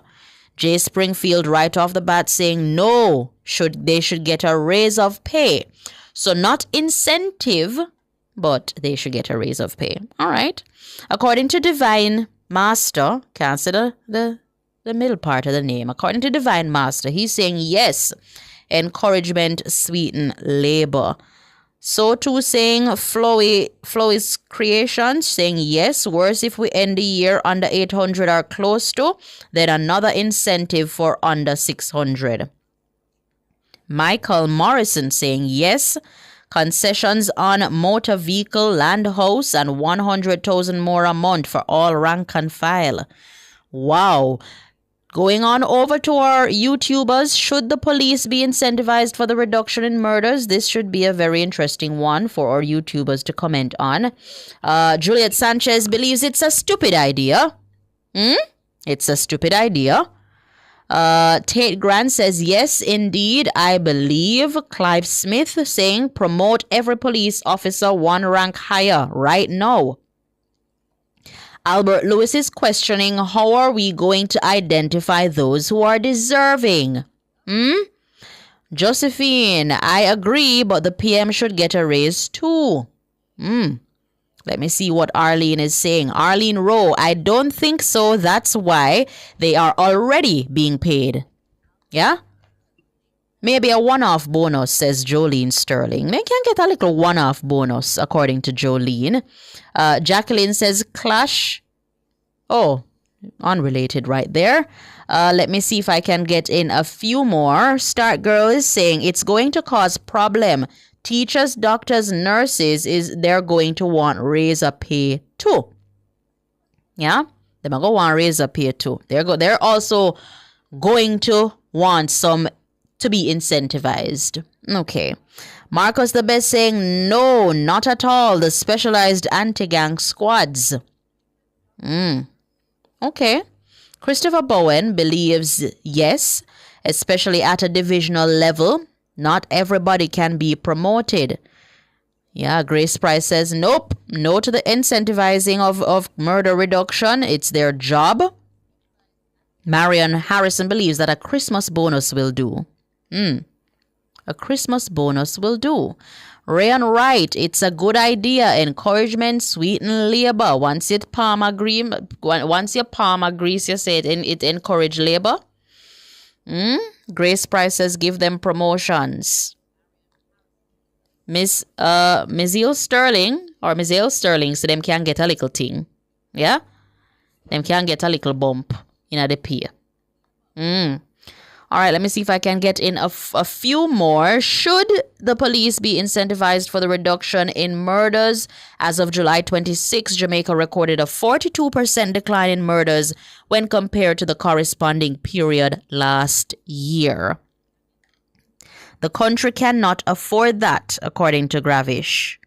Leroy is saying they're putting their life on the line. They do deserve a raise of pay. David Nabar, they need a good tip on their toe. Wow. Give a one-off bonus, says Patrick Samuels. Ronald Grant believes that it's going to open a floodgate. Like somebody said earlier, the nurses, the teachers, the doctors, they too are going to want to be incentivized for their hard work. I was going to say hard work and encouragement sweeten labor. So then too, I go want a little encouragement over this too. Marcus the Best says only the ones producing the results, like the anti-gang, the specialized anti-gang unit. Yeah? Give them a one-off bonus. Getting the wrap-up signal. Guys, thank you so much for participating in Public Opinion. The Business Report is up next.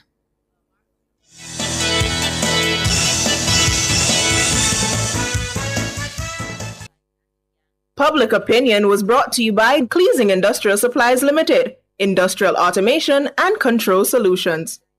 Drive the most exciting new vehicles in Jamaica. Schedule your 2024 Ford Ranger pickup or Ford Everest 7-seater SUV test drive now. Call or visit KIG today. The time by KIG is 6:33. Visit Marshall's Pharmacy, Greater Portmore, for all your prescription needs, gifts, personal care, household, and stationery items. The temperature by Marshall's Pharmacy, Greater Portmore is 30 degrees Celsius in Kingston, 29 out west in Montego Bay.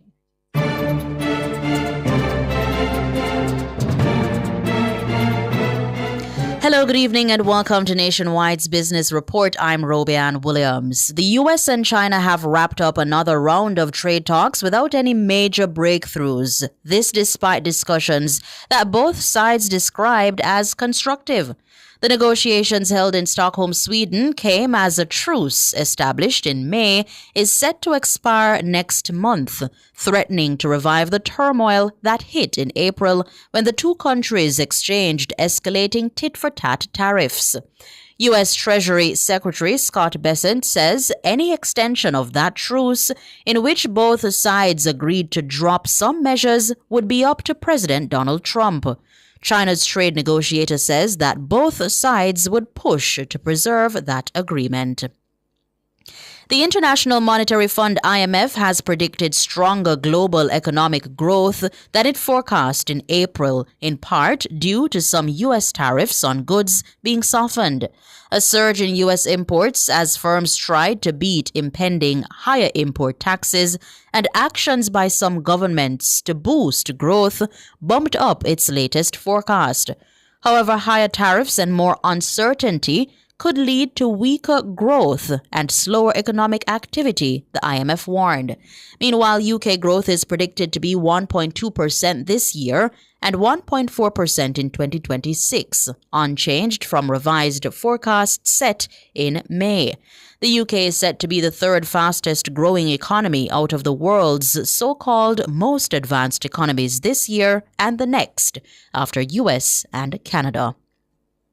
And finally, in the currency markets at the close of trading today, it cost 161 Jamaican dollars and 16 cents to buy $1 US, 215 Jamaican dollars and 60 cents to buy $1 British pound, and 118 Jamaican dollars and 8 cents to buy the Canadian dollar. That's the Business Report. I'm Robianne Williams. Good evening.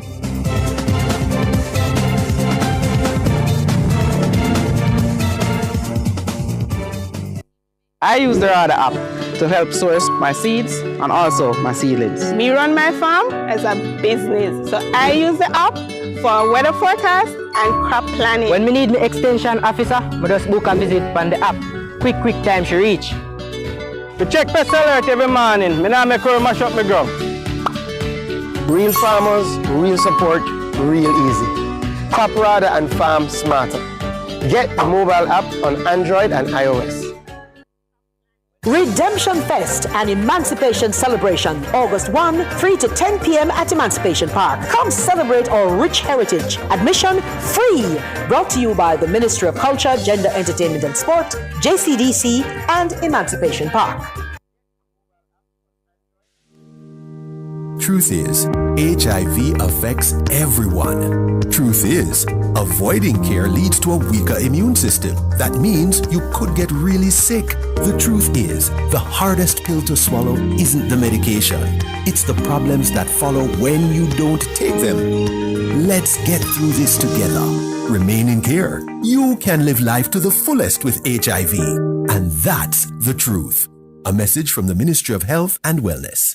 Since 1995, we've been your go-to source for everything related to billiards, amusement machines, and electronics. With locations at 1A Lindsay Terrace, Kingston 10, and the Village Plaza, Big Bridge, Savannah Lamar, we offer top-quality pool table parts and accessories, cutting-edge gaming machines, and more. We also specialize in assembly, sales, and service of amusement machines. We provide unmatched customer service, expert solutions, and products tailored to your needs. Who are we? We are Eclipse Enterprise. Telephone 876-960-3891. Still sweating with that old fan? It's time to upgrade! Meet Glacier, the AC unit that thinks for you. Energy efficient to slash your power bill. Wi-Fi enabled so you can control it from your phone. And self-cleaning because you've got better things to do. Powerful, smart, hassle-free. Call now at 876-923-6521-3. Gaddy's Refrigeration Limited, delivering the perfect cooling solution tailored to your needs. Things turns 5. Boy, Things After Dark, the realest, most exciting show on radio, is celebrating 5 years. Happy birthday, my friend. One more year on them. And we're going big. We're talking a live outside broadcast and after party, celebrity guests, live performances, giveaways, and more. You understand? It's all going down Wednesday, July 30th from 8 to 11 p.m. Things Nation, this is your celebration. This is the link up you don't want to miss. We are Things from Kareem Boya Things for Things Turns 5, Wednesday, July 30th, 8 to 11 p.m. Come out and celebrate with us. You understand? Things Turns 5 is brought to you by Mark's Superstore, the University of Technology Jamaica, Chicken and Things, Calico Jack, The Bridge Official, Best Way Pharmacy, Stewart's Automotive Group, Speed Ship JA, and Sleek Faces. Get ready for Nationwide 90 FM at Denby. Follow Nationwide 90 FM to the Denby Agricultural Industrial Food Show on August 1 from 1 to 5 p.m. We're bringing you the vibes, the voices, and the vibrant culture from Jamaica's biggest agri-celebration. Then, follow back away again to Denby on August 2 from 11 a.m. to 5 p.m. From farm to fork, youth in agriculture, and the best local produce, you'll hear it all. Keep your station locked to Nationwide 90 FM. We're bringing the Denby Agricultural Industrial Food Show to your airwaves on August 1 from 1 to 5 p.m. Then on August 2 from 11 a.m. to 5 p.m. This broadcast is brought to you by the National Land Agency, the Jamaica Urban Transit Company, the Jamaica Bauxite Mining Limited, the Jamaica 4-H Club, the Jamaica Customs Agency, and the Banana Board.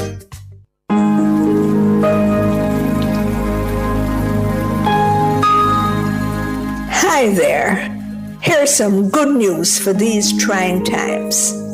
Quote, "By God's word, I can see where I'm going. They throw a beam of light on my dark path." Unquote.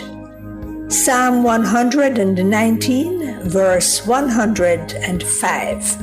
Listen for God's word weekdays at 5:45 a.m. and 12:55 p.m. through Oasis. Stop by for a refreshing drink and share a God perspective for the day. Oasis. Weekdays 5:45 a.m. and 12:55 p.m. right here on Nationwide, a revolution in media. The rebroadcast of the Oasis can be heard weekdays at 5:45 a.m. I'm Dennis Brooks. I'm Marlon Campbell. I'm Floyd Green. And I'm Garth Williams. Catch us on the Jamaican Dads podcast right here on Nationwide 90 FM, Thursdays at 8 p.m. with a repeat on Sundays at 6 p.m. The Jamaican Dads podcast is all about providing men with a healthy, safe, and functional forum to tackle many of the taboo topics that concern our masculinity. Like everyone else out there, we're dads of varying amounts of experience who come from different backgrounds and often view the world differently. We're definitely not perfect, but we are all brethren and we're all committed to this piece of rock called Jamaica. Too often, there are no safe spaces for men to explore the issues which are important to us. Plus, most of the content out there about parenthood is produced by women, for women. So we think it is important that we be the change we want to see. Follow us on YouTube, Facebook, Instagram, and Twitter at Jamaican Dads with a Z. And definitely join us here on Nationwide 90 FM every Thursday at 8 p.m. with a repeat on Sundays at 6 p.m. for the Jamaican Dads podcast. It's a revolution in media.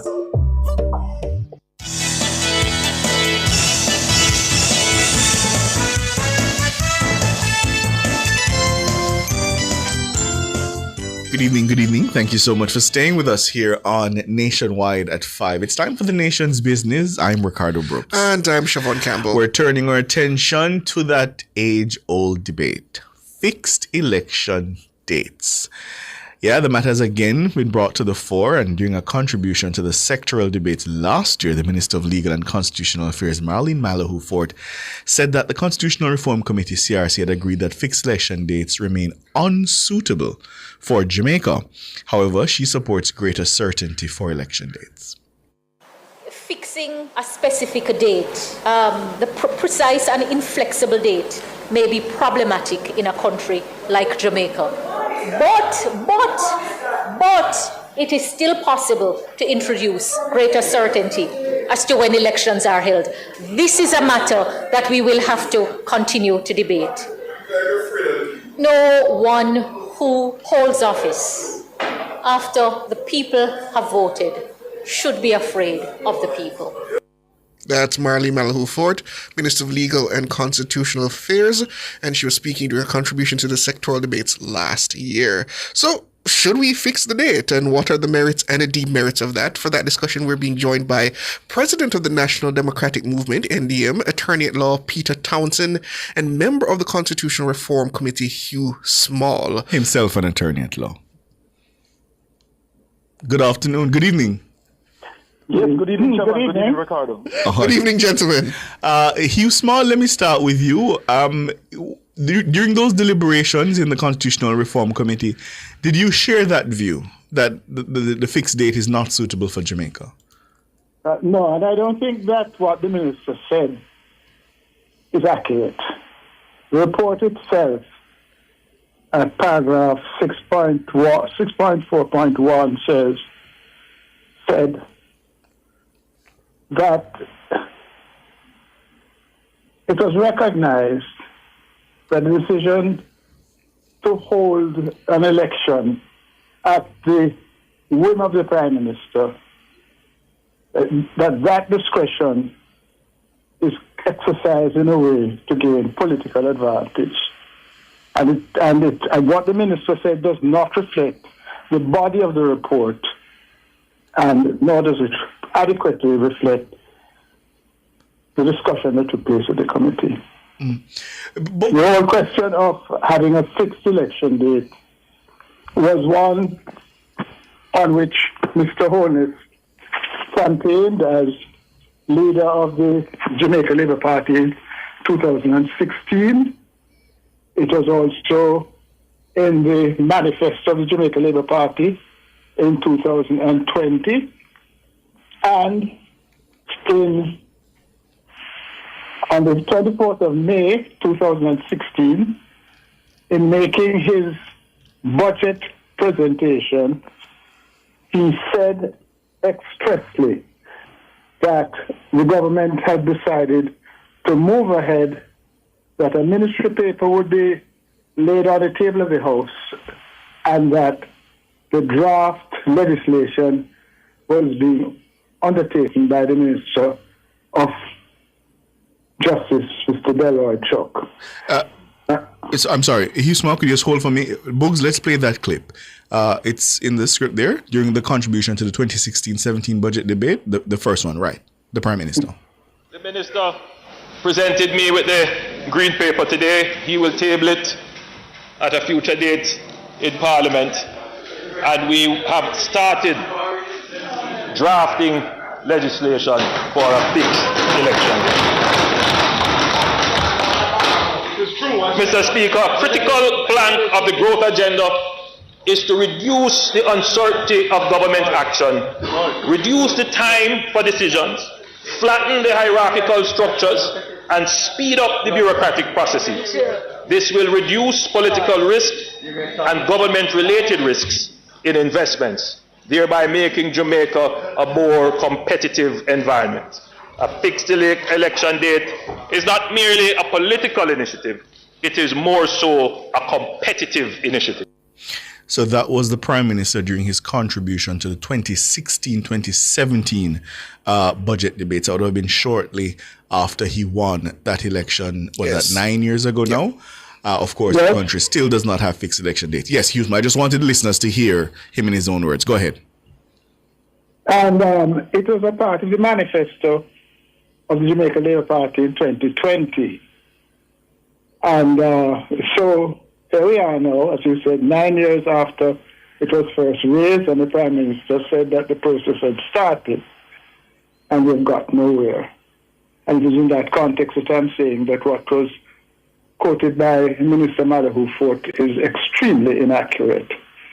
And this question of fixed election dates should not just be with regard to general elections, but municipal elections, what we used to call local government elections, which, as we know, are habitually put off and thereby undermining the traditions of democracy in the country and the whole control of municipal authority is in the hands of the Minister of Local Government. We need to get rid of that so that we have fixed election dates also for local government, and we have fixed election dates for mayors and other officers who are directly elected by the public.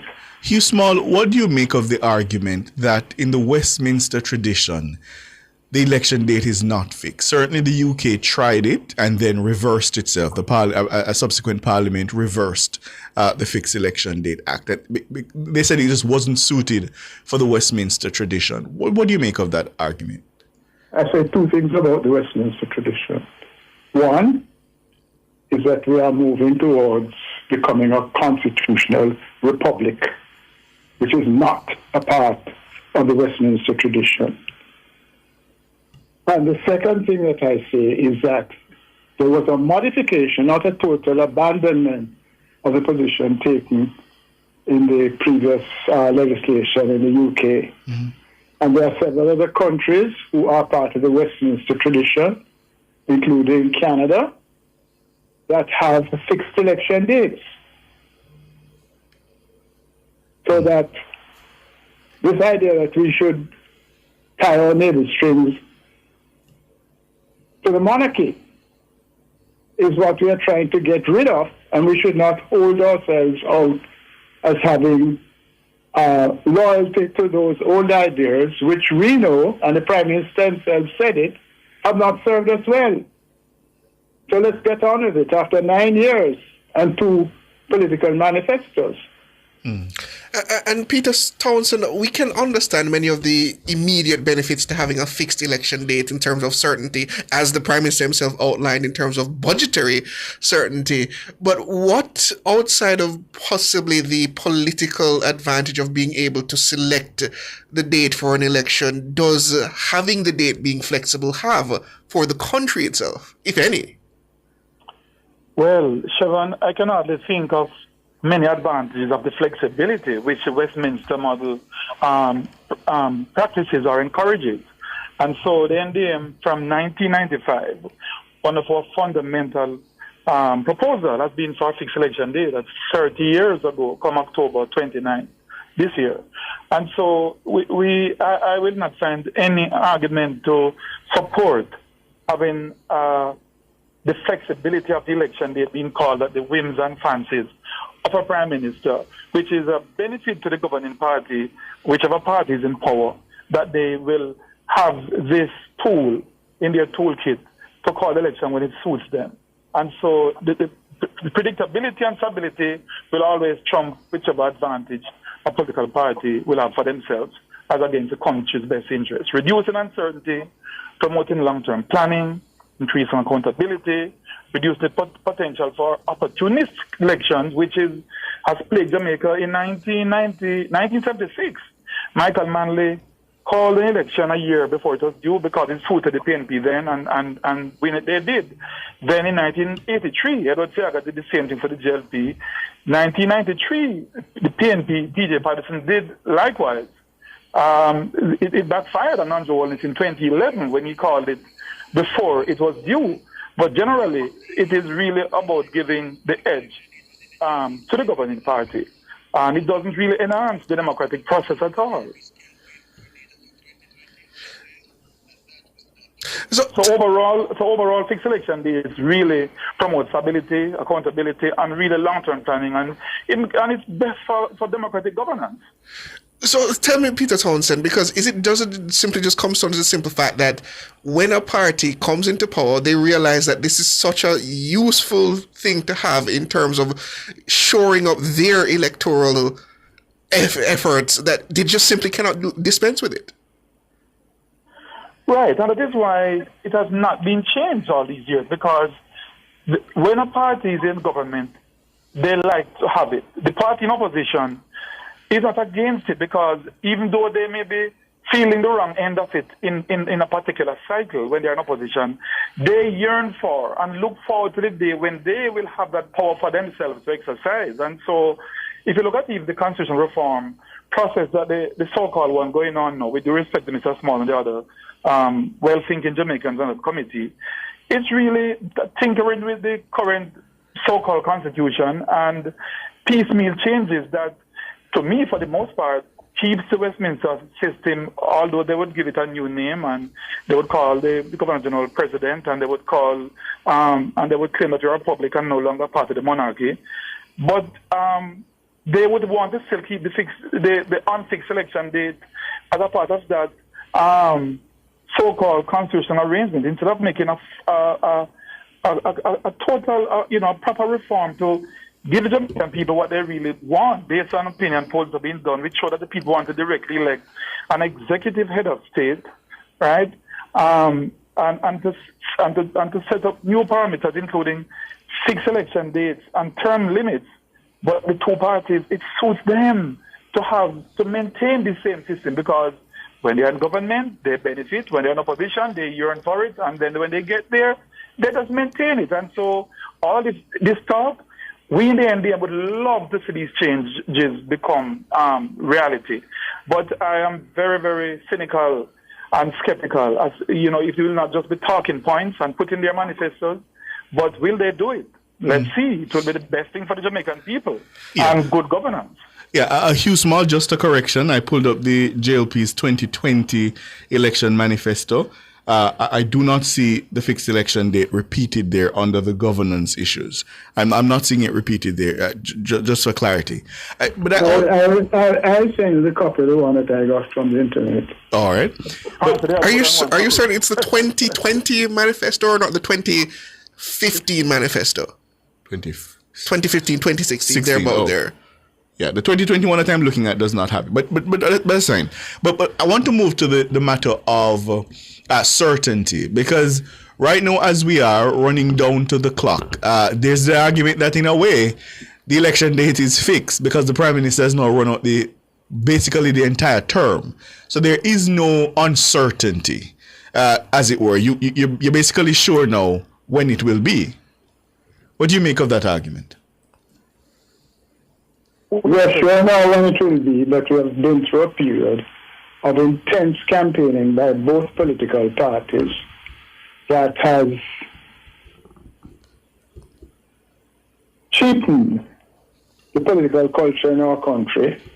Unnecessary quarreling, unnecessary contention, and the issues are not as clearly before the people as I think they ought to be. Even on the issues which Mr. Thompson spoke about, as to what is needed in terms of constitutional reform, there's an opportunity for the public as a whole to take the initiative to start and speak loudly as to what kind of changes they wish to see, not just in constitutional reform, But in the discussion and consultation with the people, when the process must restart after the next general election, because regrettably, the bill that was tabled in the House of Representatives did not even reach the stage where the debate started. So, but this matter of consultation, let me take the first issue first, about the protracted period of campaign activity. I'm not sure I understand how a fixed date solves that, because if we knew, for example, from January that the date was to be October, for argument's sake, what would stop an opposition party beginning its campaign, let's say 10 months in advance, or 9 months in advance, or 6 months in advance? I'm not quite sure how the fixed date stops that process. It doesn't stop it, but at least it gives some certainty, not only to investors and to Jamaicans who are taking decisions about their personal lives as to when the election is likely to be, and therefore how they can make the adjustments that are important to themselves. For at least a year, well, I would say ever since the local government elections were held, there's been great uncertainty as to when the general election will be held. And it's been a long, long process of intense and aggressive campaigning. Somebody's just sent me a message to say that the commitment to a fixed election date is in the webpage of the Jamaica Labour Party for 2020. So it may not have been the manifesto itself, because we know manifestos are not the only way in which the policy of each political party is articulated.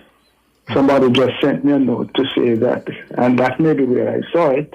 It is on the webpage of the Jamaica Labour Party. Mm. Now, the PNP, by the way, has been completely silent on its commitment to a fixed election date. That is true. They take a that position. Is true. I have never heard the PNP articulate that position at all. The other friends of the PNP did take part in the vigorous debate while the Constitutional Reform Committee was in operation, but as a matter of policy, they have not ever committed themselves to it. But I don't know if now that it has been raised, we will hear from them in preparation for the date, which now seems to be more likely to be in September. But Peter Townsend, in terms of any mischiefs that could be come about as a result of setting campaign periods and whatnot, aren't those things that we could fix in legislation as we would expect in due course if we were to introduce something such as fixed elections? I'm sure it would become an argument or a debate in either house or both chambers, to be exact, in terms of some limits placed on when the Prime Minister can call an election, if he can call it early or not, etc. It won't be the Prime Minister's call. It will be fixed by law, and fixed by law in the Constitution. And the architecture of that law must also set out when the nomination day must be and when the poll date must be. So there's no manipulation to take advantage for one party or the other. But you would give allowances. You would give allowances for an early election. For emergency. So for an emergency, if you had a national disaster, for example, then the Parliament could vote on calling it early, but it would not be left to one man or one woman to make a decision. It would now the Parliament on a majority vote could decide to vary that date for that particular year. And so, right, so I'm glad you said that, because that was my next question as to what the threshold would be. So if it's a majority vote in the system we practice, couldn't the Prime Minister just have his party call an election early? So you keep referring to the Prime Minister. No, well, certainly as the leader of the party. Certainly as the leader of the party and how we've practiced. And the leader of government. Yes. No, but the question of an election date... The margin that Prime Minister has at that time, because if you need a two-third majority for such a variation to happen. Then in a closed parliament, then the Prime Minister would not have such a latitude. So it all depends on what majorities exist in Parliament at the time. But, I believe that sort of check and balance could make a big difference than to give the Prime Minister this blank check to call it when he or she feels like, and to have the advantage. And to have the opposition, it is rumored that the opposition parties sometimes run the risk of running out of money because they start campaigning too early. And so the governing party can wait them out and let them run out of gas. And then they call it, and so the lack of certainty, can cause that issue as well. From what I'm hearing on the ground, facing parties in opposition. Yeah, Hugh Small, you were going to say something on that point. I think that the entire structure of the Constitution is based upon the assumption that there will be only two parties. And that was something that was written into the architecture. Unfortunately. Pardon? Well, that's true. I mean, two cousins, Norman and Buster formed the PNP and the JLP. So the stage was set from day one around maintaining a two-party system.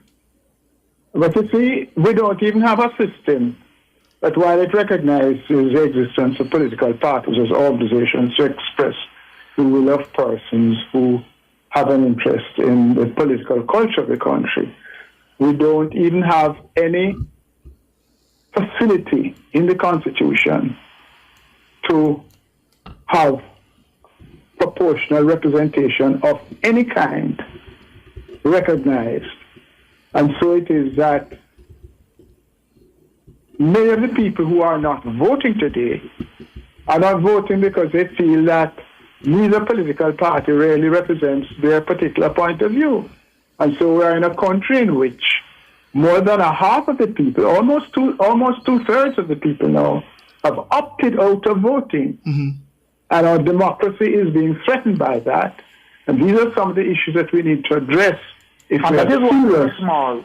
And that is why, Pardon? Small, and that is why, Mr. Small, I'm very disappointed with the current CRC, of which you're a member, not making provision in your recommendation for proportional representation to, for example, we look at the Senate. The proposal from the NDM to the CRC, which wasn't even considered, was to have proportional representation for, say, even the Senate, because currently we have people. These are appointees appointed by two persons, the opposition leader and the Prime Minister. They are appointed to be the final arbiters of what becomes law in the country. And we believe that we could have started at that level to have some form of proportional representation. So in this new constitutional framework which is being prepared, how could we not have some form of proportional representation being tied into it? I think you need to address the politicians on that. Gentlemen, I was serving there. Gentlemen. I was serving there as a lawyer who had considerable experience in constitutional matters, and I was not representing a political party. Okay. Let me just correct something. So I said that it's the matter of fixed election date is not in the JLP Manifesto 2020. Let me read exactly what is in it. At page 47 of 102, the manifesto says, engage in wide-scale consultations and referendum on constitutional reform. It says, in pursuit of broad-based constitutional reform to which we remain committed, we will engage Jamaican citizens in wide-scale consultations regarding the Queen as head of state and electoral reform to include fixed election dates, term limits, and impeachment. These consultations will be conducted with a view to ensure the input of all Jamaicans in determining the way forward based on the principles of value consensus. We continue, the JLP says, to believe in a grand referendum at an appropriate time to determine these and other matters on which there is significant public divide. Another promise not kept, and that's another promise that they did not keep. So it appears the position was altered in 2020 to say that there would be consultation and a referendum on these matters? And no such consultation took place that I'm aware of. And wouldn't no the CRC referendum constitute that, took though? place. In terms of the consultation aspect, obviously not the referendum aspect, wouldn't the Constitutional Reform Committee be considered that level of consultation?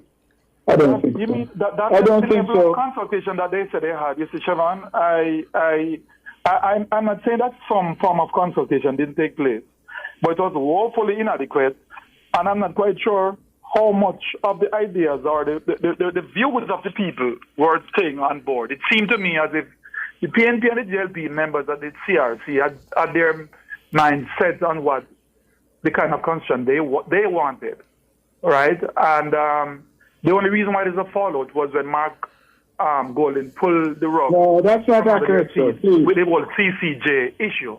But other than that, they seem to have been going lockstep with having things the way they have always had it in 1962. It was the same thing when we were and they were adopting the British Order in Council as our constitution. It's the same thing. Hugh Small, you wanted to interject? Mr. Thompson, I think it should be Townsend. Sorry, Mr. Townsend. I think it should be accurate because the greatest flaw in the Constitutional Reform Committee, first of all, there was not consensus on a lot of things. Right. There are several proposals that came from the public that even the committee agreed to, and there's one in particular I'm thinking of that the committee agreed to, and when it was sent to the cabinet, it was rejected. And we'll be very specific now. Jamaicans for Justice made a proposal as to how you could widen the constituency for choosing the president without making it a sort of popular thing, but how it could be widened. It received widespread support at the level of the committee. When it went to the cabinet, it was rejected. And when you say say rejected, meaning rejected before it got into the report? It didn't get into the report. So the discussions were first sent to the cabinet before the report was drafted? The report that came out is a report that is crafted after the consultation process and does not include everything that was agreed to. One of my concerns has been that the verbatim notes of what took place at those meetings, the verbatim minutes, have never been published, and therefore the summary that is there is crafted in language that does not really communicate the variety of views put forward and and nuances of disagreement or differences of opinion that were widely debated. Gentlemen, we're out of time. I suspect we'll continue to have these conversations. Perhaps we should have you both back to discuss the wider issue of constitutional reform. Peter Townsend is the president of the National Democratic Movement, an attorney at law, and Hugh Small, an attorney at law, was a member of the Constitutional Reform Committee. Thank you so much for your time. I appreciate it. Thank you. Have a good evening. You too. Before we wrap up, though, Ricardo, as I understand it, the Constitutional Reform Committee minutes were published. I have... He says verbatim minutes. Are they open? I have up to December 2024. Well, he says verbatim. That looks more like a summary. I suppose you would call it a summary. Yeah. I suppose that's what he meant. But it's quite detailed in terms of what each member suggested. In terms of, it says here, let me just pull up an example. The last one for December, it says the chairman then highlighted two major challenges. Firstly, the constraints of how much could be achieved within the current parliamentary session/term, given the constitutional timelines, and secondly, the uncooperative stance of the parliamentary opposition. And it goes 8.3, the chairman expressed disagreement with the perspective that the work should have been halted, etc., etc. So it's quite detailed. Obviously, it's not a verbatim writing down, but it still gives quite a detailed summary of what was discussed in each Constitutional Reform Committee meeting. And I see it stops here at Wednesday, December 4, 2024, which I believe, from my understanding, was the last meeting before the report was tabled, and it goes quite a ways back because I can still load more on the page all the way back to probably with the first meeting. Nature's Remedies is next.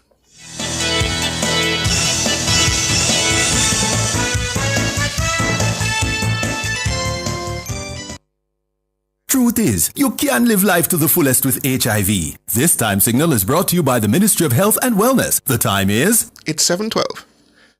Get ready for Nationwide 90 FM at Denby. Follow Nationwide 90 FM to the Denby Agricultural Industrial Food Show on August 1 from 1 to 5 p.m. We're bringing you the vibes, the voices, and the vibrant culture from Jamaica's biggest agri-celebration. Then, follow back away again to Denby on August 2 from 11 a.m. to 5 p.m. From farm to fork, youth in agriculture, and the best local produce, you'll hear it all.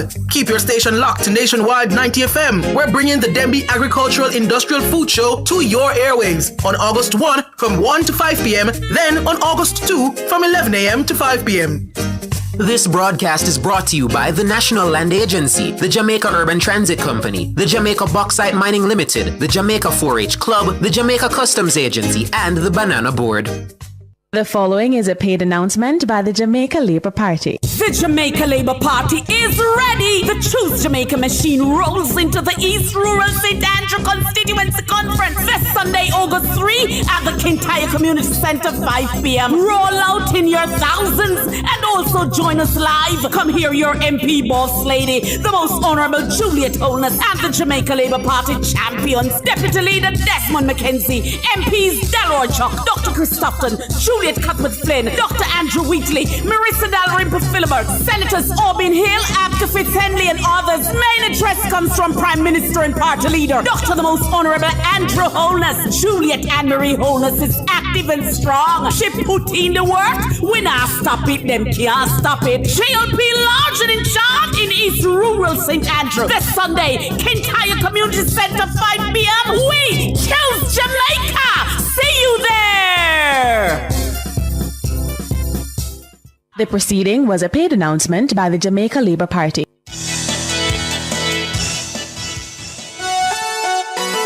Good God have mercy, hey. Good God have mercy, hey. Lord have mercy, hey. It's 14 minutes after 7. It's time for Nature's Remedies. This is a program to educate you about the uses of natural herbs. And tonight we'll be talking about coconut, nature's miracle worker. As usual, we'll be opening the line so you can call in with any questions you may have for our resident pharmacognosist. Her name is Dr. Denise Daly. And you know, Doc, you're probably going to have to prescribe some herbs for like running belly and so, because we're entering a period in Jamaica where people are full of anxiety and then belly are going to run and they're going to sweat enough. So you might have to, you might have to give us some tips on that one. How are you, Doc? Yes, I am doing well. I'm doing well. How are you? I'm all right. Ricardo and Siobhan. It's good to hear from you, Doc. So what we're talking about, the coconut. I mean, I don't think this is any natural remedy that any Jamaican should be unaware of. I mean, we use it in so many things and in so many ways, but please, Doc, enlighten us. But can I just ask a direct question first? Coconut water really wash off for heart? Yes. Coconut water wash off for heart. Yes, and that is true. And you know, sometimes we say it as joke, but it's medicinal benefit, very good for the heart. The amount of minerals it has, antioxidants, strengthens the heart. Okay. Books, bring some coconut water. Wash off your heart. All right, so tell us about the coconut, the miracle worker. Yeah, so the coconut, as you mentioned, Siobhan, so popular in Jamaica. We use it in so many different ways. In fact, we don't waste any part of the coconut. And that's a good thing because the entire tree is referred to like all food. Or it's good for so many things, not only all food, but for shelter, for when you feel hot, you just go on a coconut tree and just feel the cool breeze. Now, when it comes to food, all parts of the coconut tree have medicinal properties and have nutritious properties. Have you ever tried coconut husk tea? Oh, no. No? Outside of probably some very interesting usage, such as like using it as a container, I don't really use the husk of the coconut all that often. Yes, so coconut husk tea is very medicinal. It's used in a lot of cultures. We don't use it as much in Jamaica, but we do have persons who use it, the husk for tea, because of the amount of iron it has. It has a lot of minerals as well. It's also very good for some STIs that traditionally have been used. We don't have a lot of research to corroborate that part or that use. It's also very good with tumors and stones within the body. So it's good for the kidney. So whether it's kidney stones, gallstones, any little cyst that appears within the body, coconut husk tea is a good option for that. So, wait, what is the husk? The husk is the... I was just gonna... Yeah, what is the husk? What is the husk? The husk is... All right, so let's go through the coconut. We'll pick the entire thing. Right. That's like the biggest seed. So it's like, when you cut it, you see, let's say it's a green coconut. Right. Then you have that white part that we cut to make the spoon. Yeah, okay. And then we'll call that the skin. To get to the, we'll cut it off now to get to the shell of the coconut. Right, if we're going to take dry it out. coconut, so right. Yes. Yeah. So the husk now is that part that we normally strip off. Right? Oh, to get to the coconut that we will grate up. You mean the shash? The trash, yeah. You can call it the trash too. We call it the shash. Or the core, yeah. Hold it fast, Doc. We open a break. All right.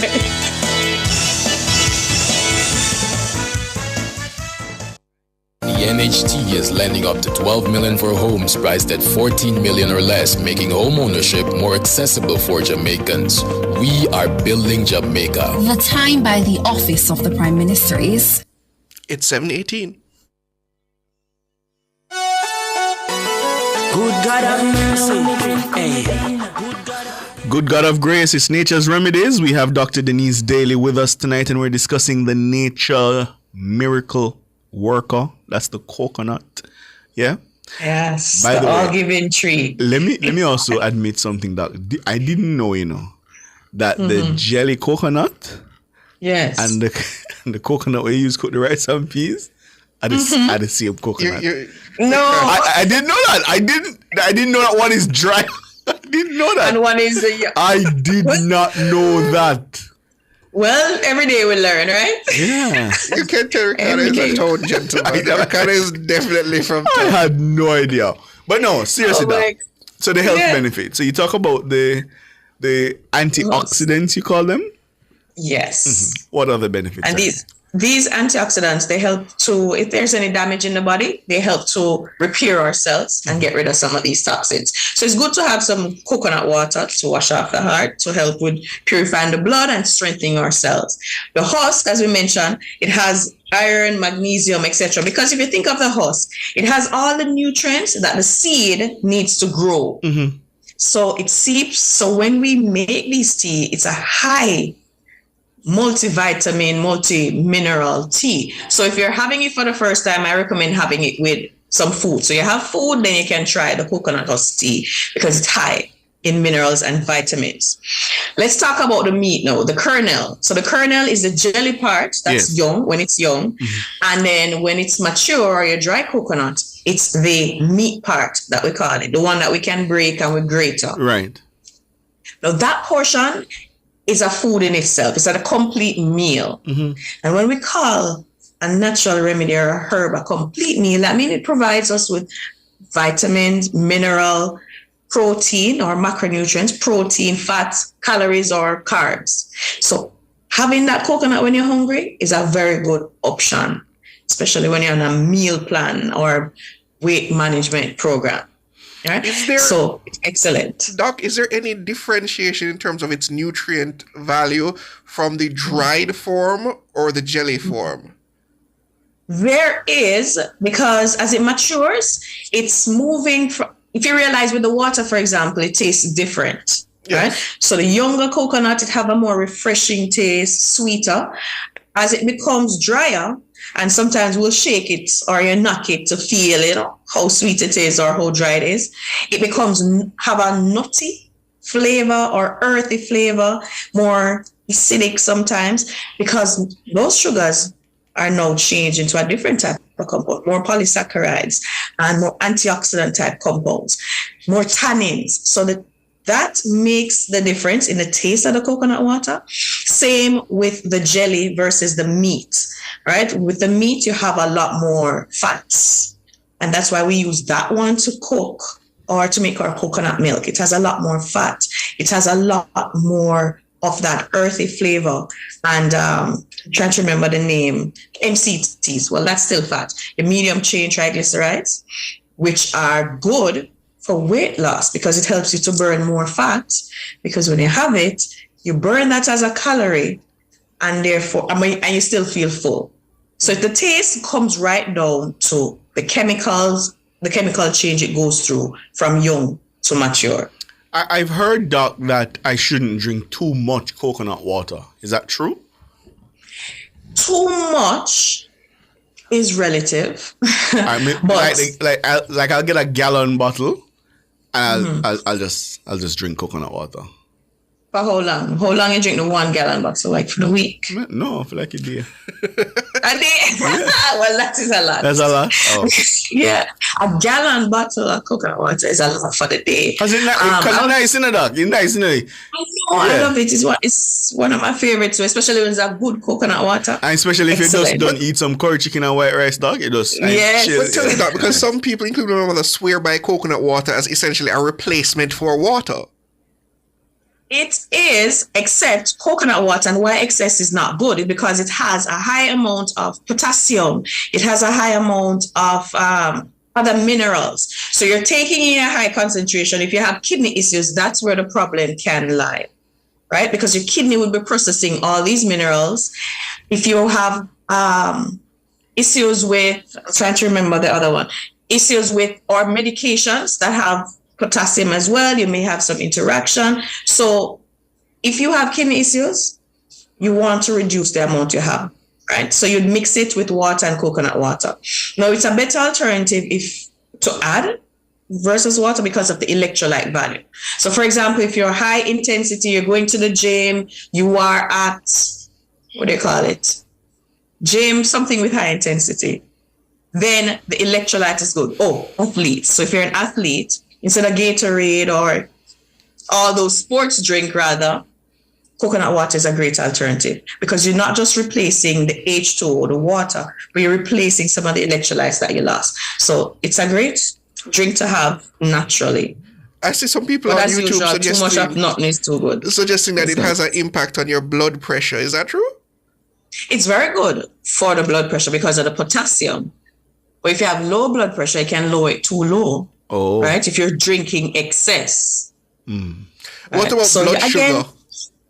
Blood sugar, it helps to balance it because of the medium chain fatty acids. It also has salicylic acid. So the meat of the coconut has salicylic acid. And if we remember, salicylic acid is the compound that makes aspirin. So aspirin is salicylic acid. So it has that natural anti-inflammatory pain soothing effect. Yeah. A question on YouTube for you, Doc. Donovan Cumbry is asking if the coconut meat jelly is okay for diabetics. It is. It does not have as much sugar as it doesn't have a lot of sugar, and these are natural sugars as well. So in moderation, you still can have your coconut jelly or your coconut meat and balance your blood sugar. All right. Okay. Cynthia Matheson is saying that there's too much sugar in coconut water. True? It depends. The younger coconut water have more sugar than the mature ones. But then you have so many different varieties. And for example, once you open a coconut or you chop it open, they all taste different. Just as different seeds in a pod. They all taste different, even coming from the same tree. But the younger coconuts have more sugar, but they also have more tannins. So it varies with species and the varieties. Talk to me a little bit, Doc, about the coconut oil. Yes, coconut oil, another great addition to the coconut wealth. Yeah. So coconut oil internally, as I mentioned, the medium chain fatty acid. So back in the day, our forefathers usually use a lot of coconut oil to cook. And then research was saying, there's too much saturated fat. We should avoid coconut oil. It's plugging the heart. And then research came back to say, hey, forefathers were correct. It actually have saturated fat, but these saturated fats burn quickly, so it doesn't cause clogging in the arteries. Is actually beneficial oil to add to the diet. So you see the recommendations saying about 1 tablespoon of coconut oil internally is very good to add to the diet, or coconut in general. Just a continuation of that same topic, Doc. Yes. The matter of the health benefits of coconut oil, because when I was struggling with diabetes and trying to bring that back under control and essentially do away with it, one of the things I was told to avoid was coconut oil, and I was told to use what's it called again? Olive oil. Virgin olive oil as the proper substitute. Are you suggesting to me that the coconut oil would have still been fine? Or 1 tablespoon would have still been fine. And what's the difference? The difference between the coconut oil and the olive oil is that olive oil has only unsaturated fats. So it's always liquid at room temperature. And these fats are excellent for the blood vessels, stimulating the pancreatic cells to release the insulin. And it's good for the heart, overall circulation. That's your polyunsaturated fats. Olive oil, that's what it's made up of. Unsaturated mono and poly. Coconut oil, if you realize when it gets cold, there's this solid part to it. Almost like an emulsification, yes. Yes. So that solid part is a saturated fat in the coconut oil. And that's where too much saturated fat can cause clogging the arteries, etc. And can be bad, right? So fast foods, food that are heavy in fat are usually heavy with saturated fat. Now, research now realize that the type of saturated fat is the medium chain fats that burn very quickly in the body. So the body breaks it down so quickly, it doesn't get time to clog the arteries. So that's where the research have been changing almost per decade, going right back to what forefathers usually use the olive oil or the coconut oil for. Yeah. And again, it's always in moderation, whether you're making rundown, rice and peas, or you're boiling it with your coffee, tea, or so on. It's always in moderation. So we usually don't have those issues until we get in excess. All right, we open a time signal, Doc, and I think you have a caller. So let's take the time signal and come back. Sperlina build up me confidence. Rastafari run the continent. This King Selassie, I pay the consequence. Don't get it confused. God, give me a buckle of Sperlina and make me mix up the roots in Medina. Escape to Idlewild in a grill where sand and serenity meet. Visit idlewild.com or call 876-957-3302. Idlewild and stay a while. Getting ready for school is as easy as KB. Shop at Kingston Bookshop between July 14 to September 6, 2025 for your chance to win big in our back to school promotion. Spend just $5,000 before GCT, shop online or in store, and you could win $150,000 in cash, an HP laptop, or a Samsung Galaxy Tab A9. It's back to school the easy way, only at KB. Authorized under Section 58.3 of the Betting, Gaming and Lotteries Act. Good God have mercy. 7:30 on the clock. We're inside Nature's Remedies with Dr. Denise Daly. We're discussing coconut. Alric, good evening. Siobhan, good evening. How are you doing? Good evening, Alric. Yeah, before I come to that, Ricardo never seems always surprised me, because last week Ricardo was saying, or the other week before that, he didn't know much about the chocolate, but he's coming this week now and he knows so much about the coconut and they normally grow in the same area. So, Ricardo, I like coconut water, I love Volipa coconut and my rice and peas, but I never know about chocolate. Yeah. All right, what amazed me is that growing up in St. Mary with my grandma, yes, we used to just use the coconut oil.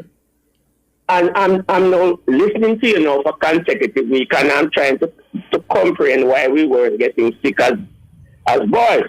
Because the chocolate, we used to suck off that thing off the seed, the white stuff, and then we used to add a lot of the coconut. The only thing that grandmother had was the coconut oil, because we would toast the coconut, grate it, and boil the oil. Yes. And we would eat the custard, or we could run down with mackerel or shad or so.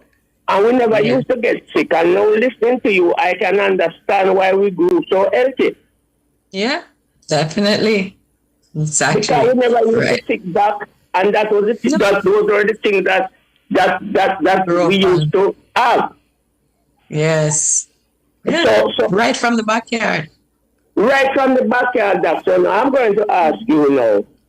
You go to the doctor, or you do a blood pressure check, and your blood pressure is a little high, and they say, go buy a coconut water, put a little lime in it, and drink it. Yes. And so, without the lime, how many days per week I should have a coconut water? Oh, you can have the coconut water 1 to 2 times per day. If it's a glass of water, the regular bottle or a glass, you can have it 2 times per day. Yeah, it's good to have, especially if you have high blood pressure. You get a lot of potassium. It's like eating the banana as well. So if I drink a water coconut every other day, that's good for me then. Yeah, it's good. Very good. Do I have to put the lime in it? No, you don't. But lime also helps with the blood flow. Yes. So if you have lime, you can put it in it. If you don't, you can have it and get the potassium and the electrolytes balancing. All right. That's the other thing we used to do. And Ricardo might know, I don't know if Siobhan know, that when we were greater in the coconut to make the oil, we would eat a lot of the dry coconut. Yes. And so was that good for us too? The dry coconut, that's the fiber part of the coconut. And yes, fiber is very good for our system. We didn't talk about the digestive tract so much, but it's very good for the digestive tract. It basically is like a broom that sweeps from our throat right down to when we defecate and pass it out. So fiber, and you'd have to drink little water with it. So that really helps in cleaning the digestive tract. So that you are telling me now that if I go to St. Mary over the weekend and burst a coconut and eat the dry part, that's very, very good for me then. Yeah, it's high in fiber and you still get the vitamins, mineral, a little of the good fats, and protein. Yeah, it's high in protein, so it's a full meal. That you have enlightened us so well. Because listening to you, now I know I was running all over the place in St. Mary growing as a little boy, active and didn't get sick. Yeah, my brothers are the other guys in the village. Now I know why. Yes, the herbs and the teas that you grow up on, and the food you dig up your yam from the ground, you pick the callaloo, you boil it with coconut milk. Yes, that's right. And then the grandmother used to wash us out with some bitter thing every time school I go open and we're good to go. Yes. Yeah, man, send our rice bitters. There's so many, but yeah. Yes, Cersei. You have really enlightened me. I'm going to drink at least 3 coconut waters a week. Now, Ricardo. Yes, sir. Boy, you never cease to amaze me. Siobhan silent like him, no nothing about them things. I'm a good guys and continue teaching us that. All right. Thank you so much. And William. Take care. William, good evening. Hello, good evening, Ricardo. Good evening, Siobhan. Good evening, William. How are you doing? Good evening, William. Good evening, Doc. Yeah, man, your caller before him actually nailed everything what I was going to say. Because I heard my grandmother so also coconut was one of our main oil. At least grow up in the country whenever you shop oil. Make your oil. Every Saturday, me and my grandmother boil a dozen coconuts because we own oil. Yeah. So coconut is something we grew up after. And I remember when I used to work with the Prices Commission, one time we have a meeting. And it's only me in that meeting who just stand up and say coconut oil was the best oil. Everybody come with a different type of oil. And all me try to convince them until when it can be proved that coconut oil is the best. At that time they realize what I was saying. Yeah. Because I grew up off of it. The only problem that I have now with some of the coconut now, it's not like when I was a boy. The native coconut, most of majority of it die out. Yeah. Right? So I don't know how much this coconut oil is so much of that value as the first native coconut. Yes. But we have to do a research on that, but I don't know. Because what I'm looking at, the tree what you have now, if you notice, these trees don't have the strength as the first tree them. Yeah. Because I don't know if you know that the coconut tree, you know that it could make all board also. Yes, man. Right, the original tree, yeah, the site of it board. Right, just like any other lumber. Mm-hmm. And rope and mattress. Yeah. But what you hit me with a while ago now, with the coconut ox, I never know that it could boil tea. Yeah, and the coconut root, we put it in a lot of root string too. I know the roots. I see them boil it when them boiling roots. I see them put it into it. But the ox itself, that one really hit me. Yeah, we can't waste no part of the coconut. Yeah, because I know up in the country, up in St. Thomas, in my time, they used to take most of the ox to make kaya, mattress. Yes. You know that, Ricardo? No. Yeah, man, then did have a factory out by St. Thomas out of license. Yes, man, kaya mattress. Right. And you have a place on Charles Street also is to make mattress with it, but I'm not calling the name of it. You used to make mattress with it also. So I know that you get some good value out of coconut, whatever, but I never know that the ox could be boil and drink. Exactly. But how much is that? Like if you boil in like a pint of water, about what amount of ox you'd wash off to put into that? All right, all right, let me give an example. When you make the coconut jelly and you just cut off a little piece to make the spoon.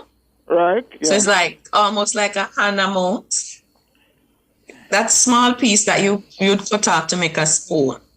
Yeah, ma'am, I know what you're talking. You could, so you'd cut off that, you allow it to dry, or if you cut off a few, allow it to dry, then those little pieces can boil 500 or so in the pint to make some tea. So the dry ox now, that is the best one to use. The dry husk, I also use the coconut. What do you call it? Tough part. The shell as well in roots drink. Because the shell also have a lot of the iron. Yeah, no, the shell can boil. So how do you prepare the shell, Doc? Yeah, man, the shell can if you get a good coconut where you take off the husk and everything, you just wash it and add it to the pot of my roots and just boil everything, strung up the back and so on. Because right now, we have some Rasta man. Is the shell and use as make them cup and those things where they drink out of? Yeah. And soak the water overnight. Right. Yeah. Yeah, man, these coconuts something where grow up off of it. Out in St. Thomas, there. All right. Yes. All right, William. Thanks for the call. Thank you so much, William. Desmond, good evening. Good evening, Ricardo. Good evening, Doctor. Good evening, Desmond. I am inquiring about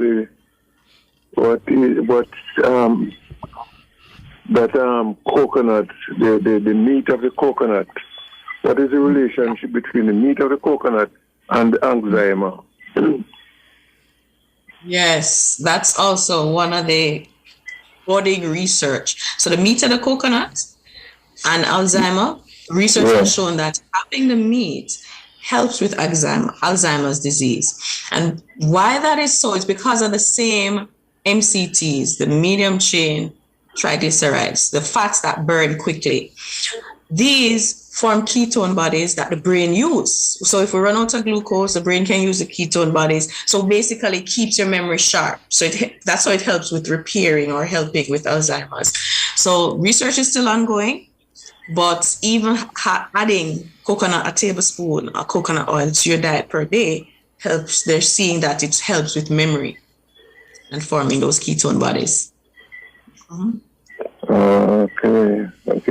But both the jelly and the dry part have the same action? Yes, the jelly and the dry coconut, the meaty one that we can grate up, have the same action, but the dry one have more because it has more of the MCTs, more of the fat. And that's why we can get the dry one to make coconut oil because it have more of it. So what I'm understanding now is that the dry coconut It's also good for Alzheimer. Yes, the meat. Yeah, but another question, does it have iodine in it? Iodine, I haven't seen iodine as one of the nutrients. I know it has manganese, magnesium, iron, zinc, but I haven't seen iodine. Iodine you normally see a lot of seafood type foods, but... Yeah, I know, get from seafood, like fish and lobster and things like that. Yes. Okay. Thank you very much. You're most welcome. Thanks, Desmond. So, Doc, tell me, I've noticed recently that there's this pink coconut water that I'm not familiar with.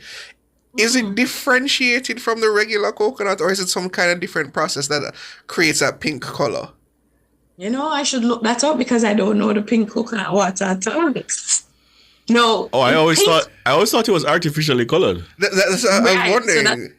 That's what I'm thinking. If it's artificially colored, then one, they can use artificial food colorant, or two, they can use a natural food colorant, like something that have an anthocyanin.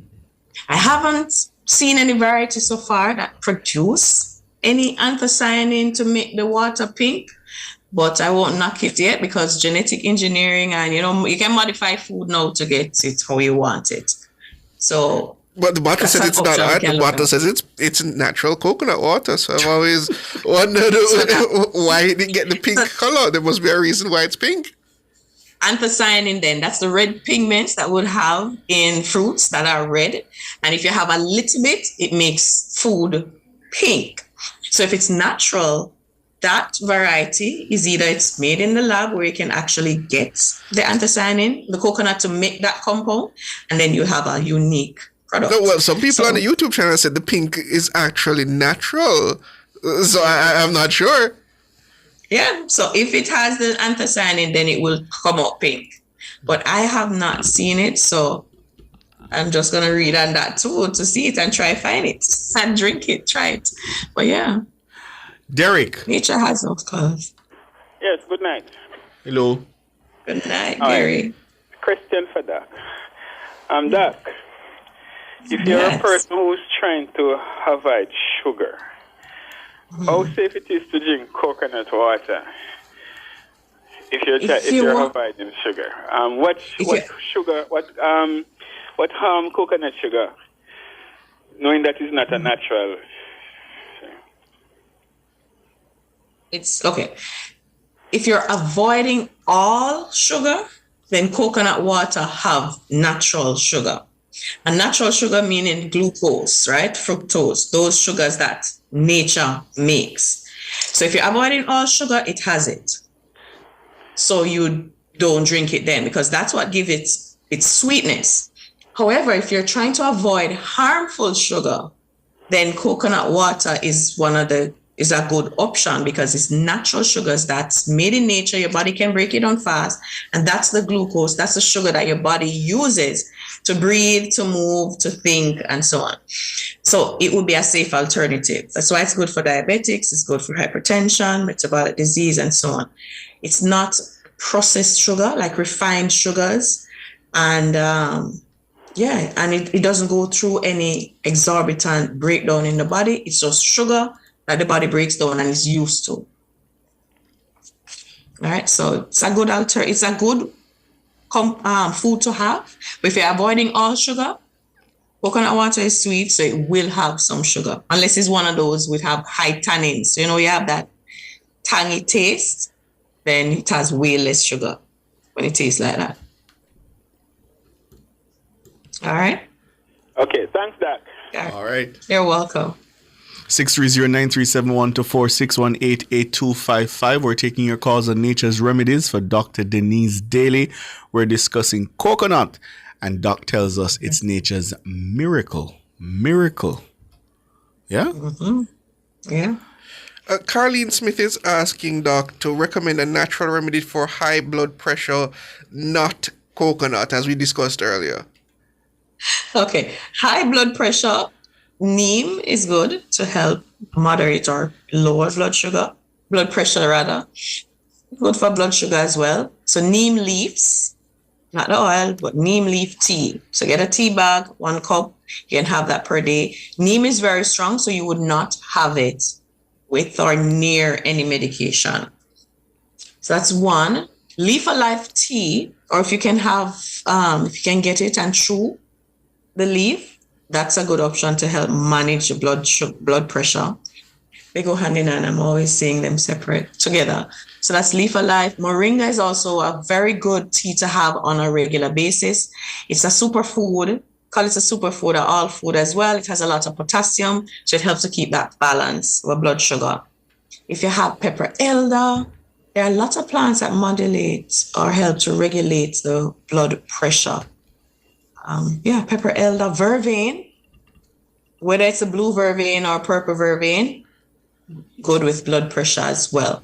Corn silk, so stop throwing away the corn silk. So some just coming up, good for blood pressure. So just boil it, make some tea, drink it, or boil it in your soup and allow it to seep throughout.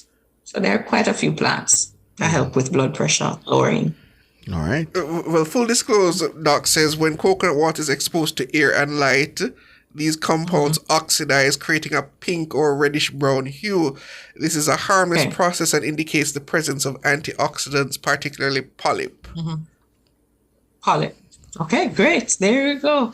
So they have some oxidation taking place to get the colors as well, the changes. And I see Arlene on here, YouTube, asking, can kidney cancer patients drink coconut water? They shouldn't. Oh. Because of the level of potassium. So anything if you have kidney issues, whether it's kidney cancer, you want to avoid coconut water. It's high in electrolytes, so that's a lot of processing the kidney would have to go through. Mikhail is asking, is coconut oil safe for pregnant or breastfeeding women?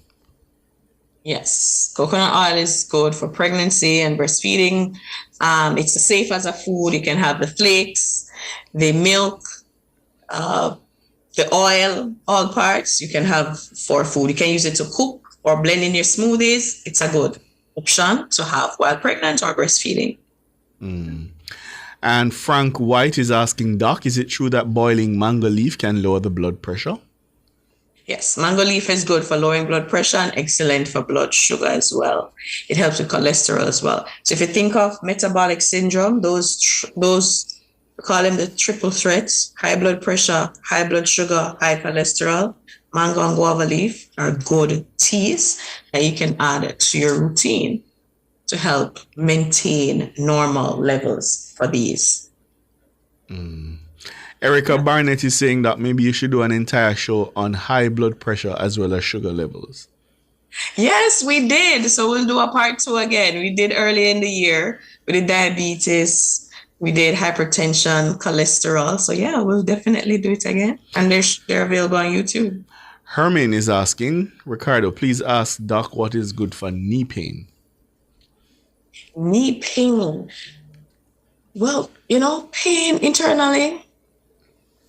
There are lots of things you can have internally to help with pain. So when you drink particular tea, whether it's turmeric, ginger,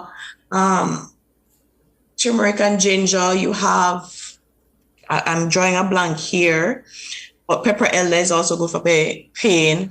Not search my heart. It's not search my heart. That's good for pain, but more bronchial pain.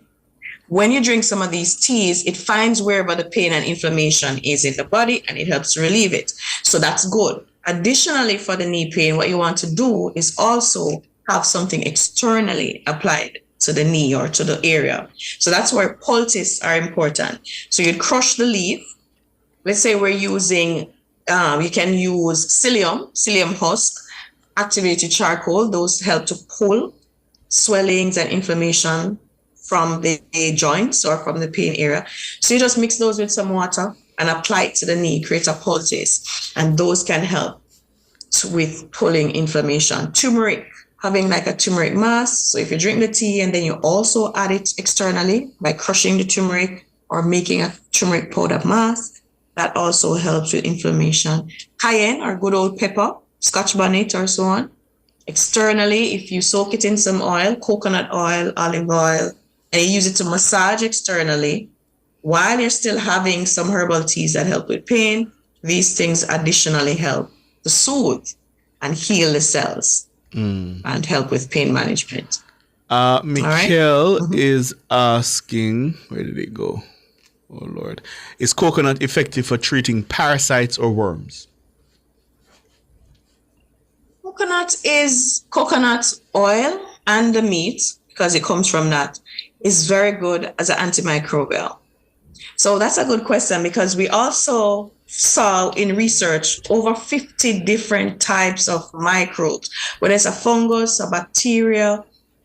The coconut oil was able to kill them, right? So it acts as a antimicrobial agent. And therefore, it's very good. Even for yeast infection, it's good to massage the area with the coconut oil because it helps to soothe and kill the fungal pathogens. So that's one reason some persons will have it. It helps with gut health, just having the tablespoon or adding it to smoothies or cooking with it. It helps to build up the good bacteria while killing out the bad bacteria. George Hunter wants to know, is coconut oil good for the skin? Oh, it's excellent for the skin. It's an emollient, so it keeps it moist and soft. It's also antimicrobial, so anything on the skin, it gets rid of it, it kills them. It also helps with hydration, so it keeps the skin moist. And well, we said that before. Wounds, if you have any scrapes or wounds, it helps with healing. And part of the action of coconut and coconut oil is because of its ability to increase collagen production. So it helps with building collagen, which again, we need a lot for our skin. It helps with our bones as well because of that collagen production assistance or improvement that it has. So definitely a lot of skincare products, dandruff, eczema, coconut oil, get that as in its natural form or in some products. It's excellent for those skin issues. Still on YouTube, Jacqueline Thomas is asking, Doc, is it good to bathe in coconut milk?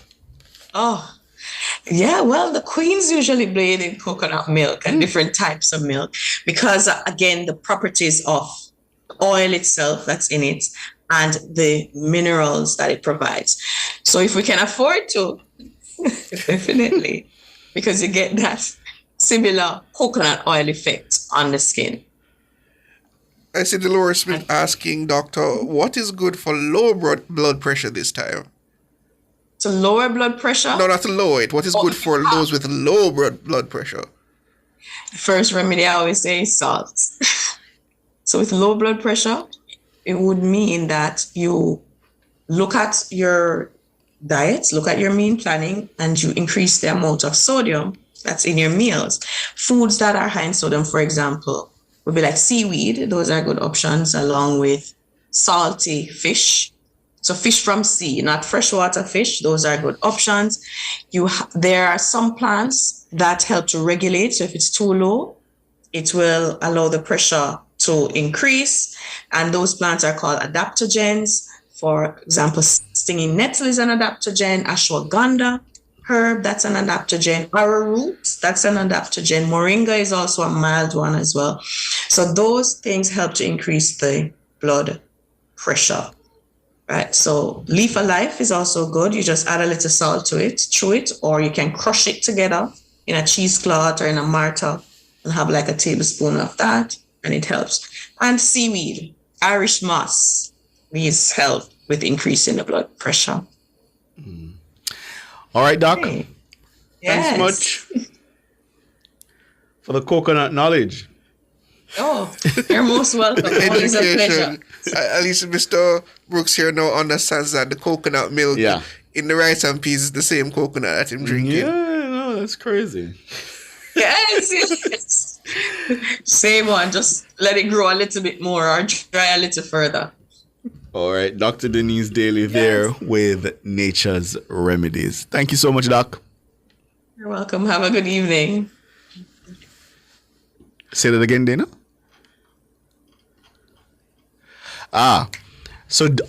Dr. Denise Daly is having a TEDx talk.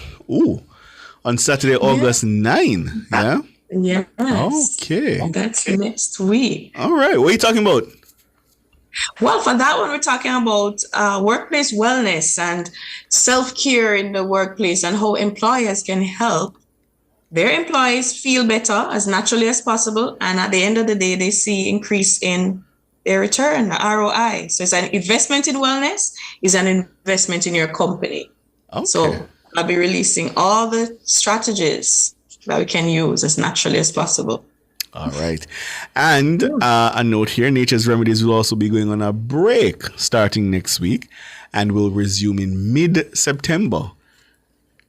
Wow. So by the time you come back, Doc, the running belly might over. The people might do them thing and done already. So we don't know that. Get some activated charcoal, get some mint, some ginger.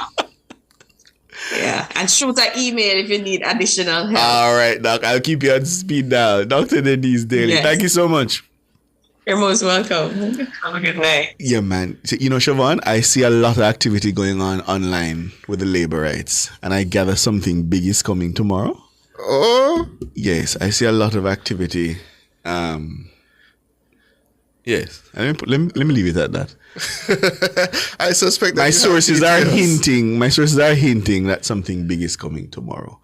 So, listeners, keep your eyes peeled. Of course, time will tell, as it does it with all things. Buy your puddle, and I'm not go sit and come. That's all the time we have. Dana Davies, our producer. Andrew Glenn Anderson was the man behind the controls. He piloted the proceedings tonight. Our colleagues in the newsroom, led by our editor, Cara Powell. They're the very best in the business. Our sponsors, contributors, and you, our valued listeners, especially our YouTubers and those of you out there in radio, and of course we love you. And if you were listening on the app, big up yourself same way, because you're app savvy. Yeah. My name is Ricardo Brooks. And I'm Siobhan Campbell. How old are you? To be decided. 37. Good evening.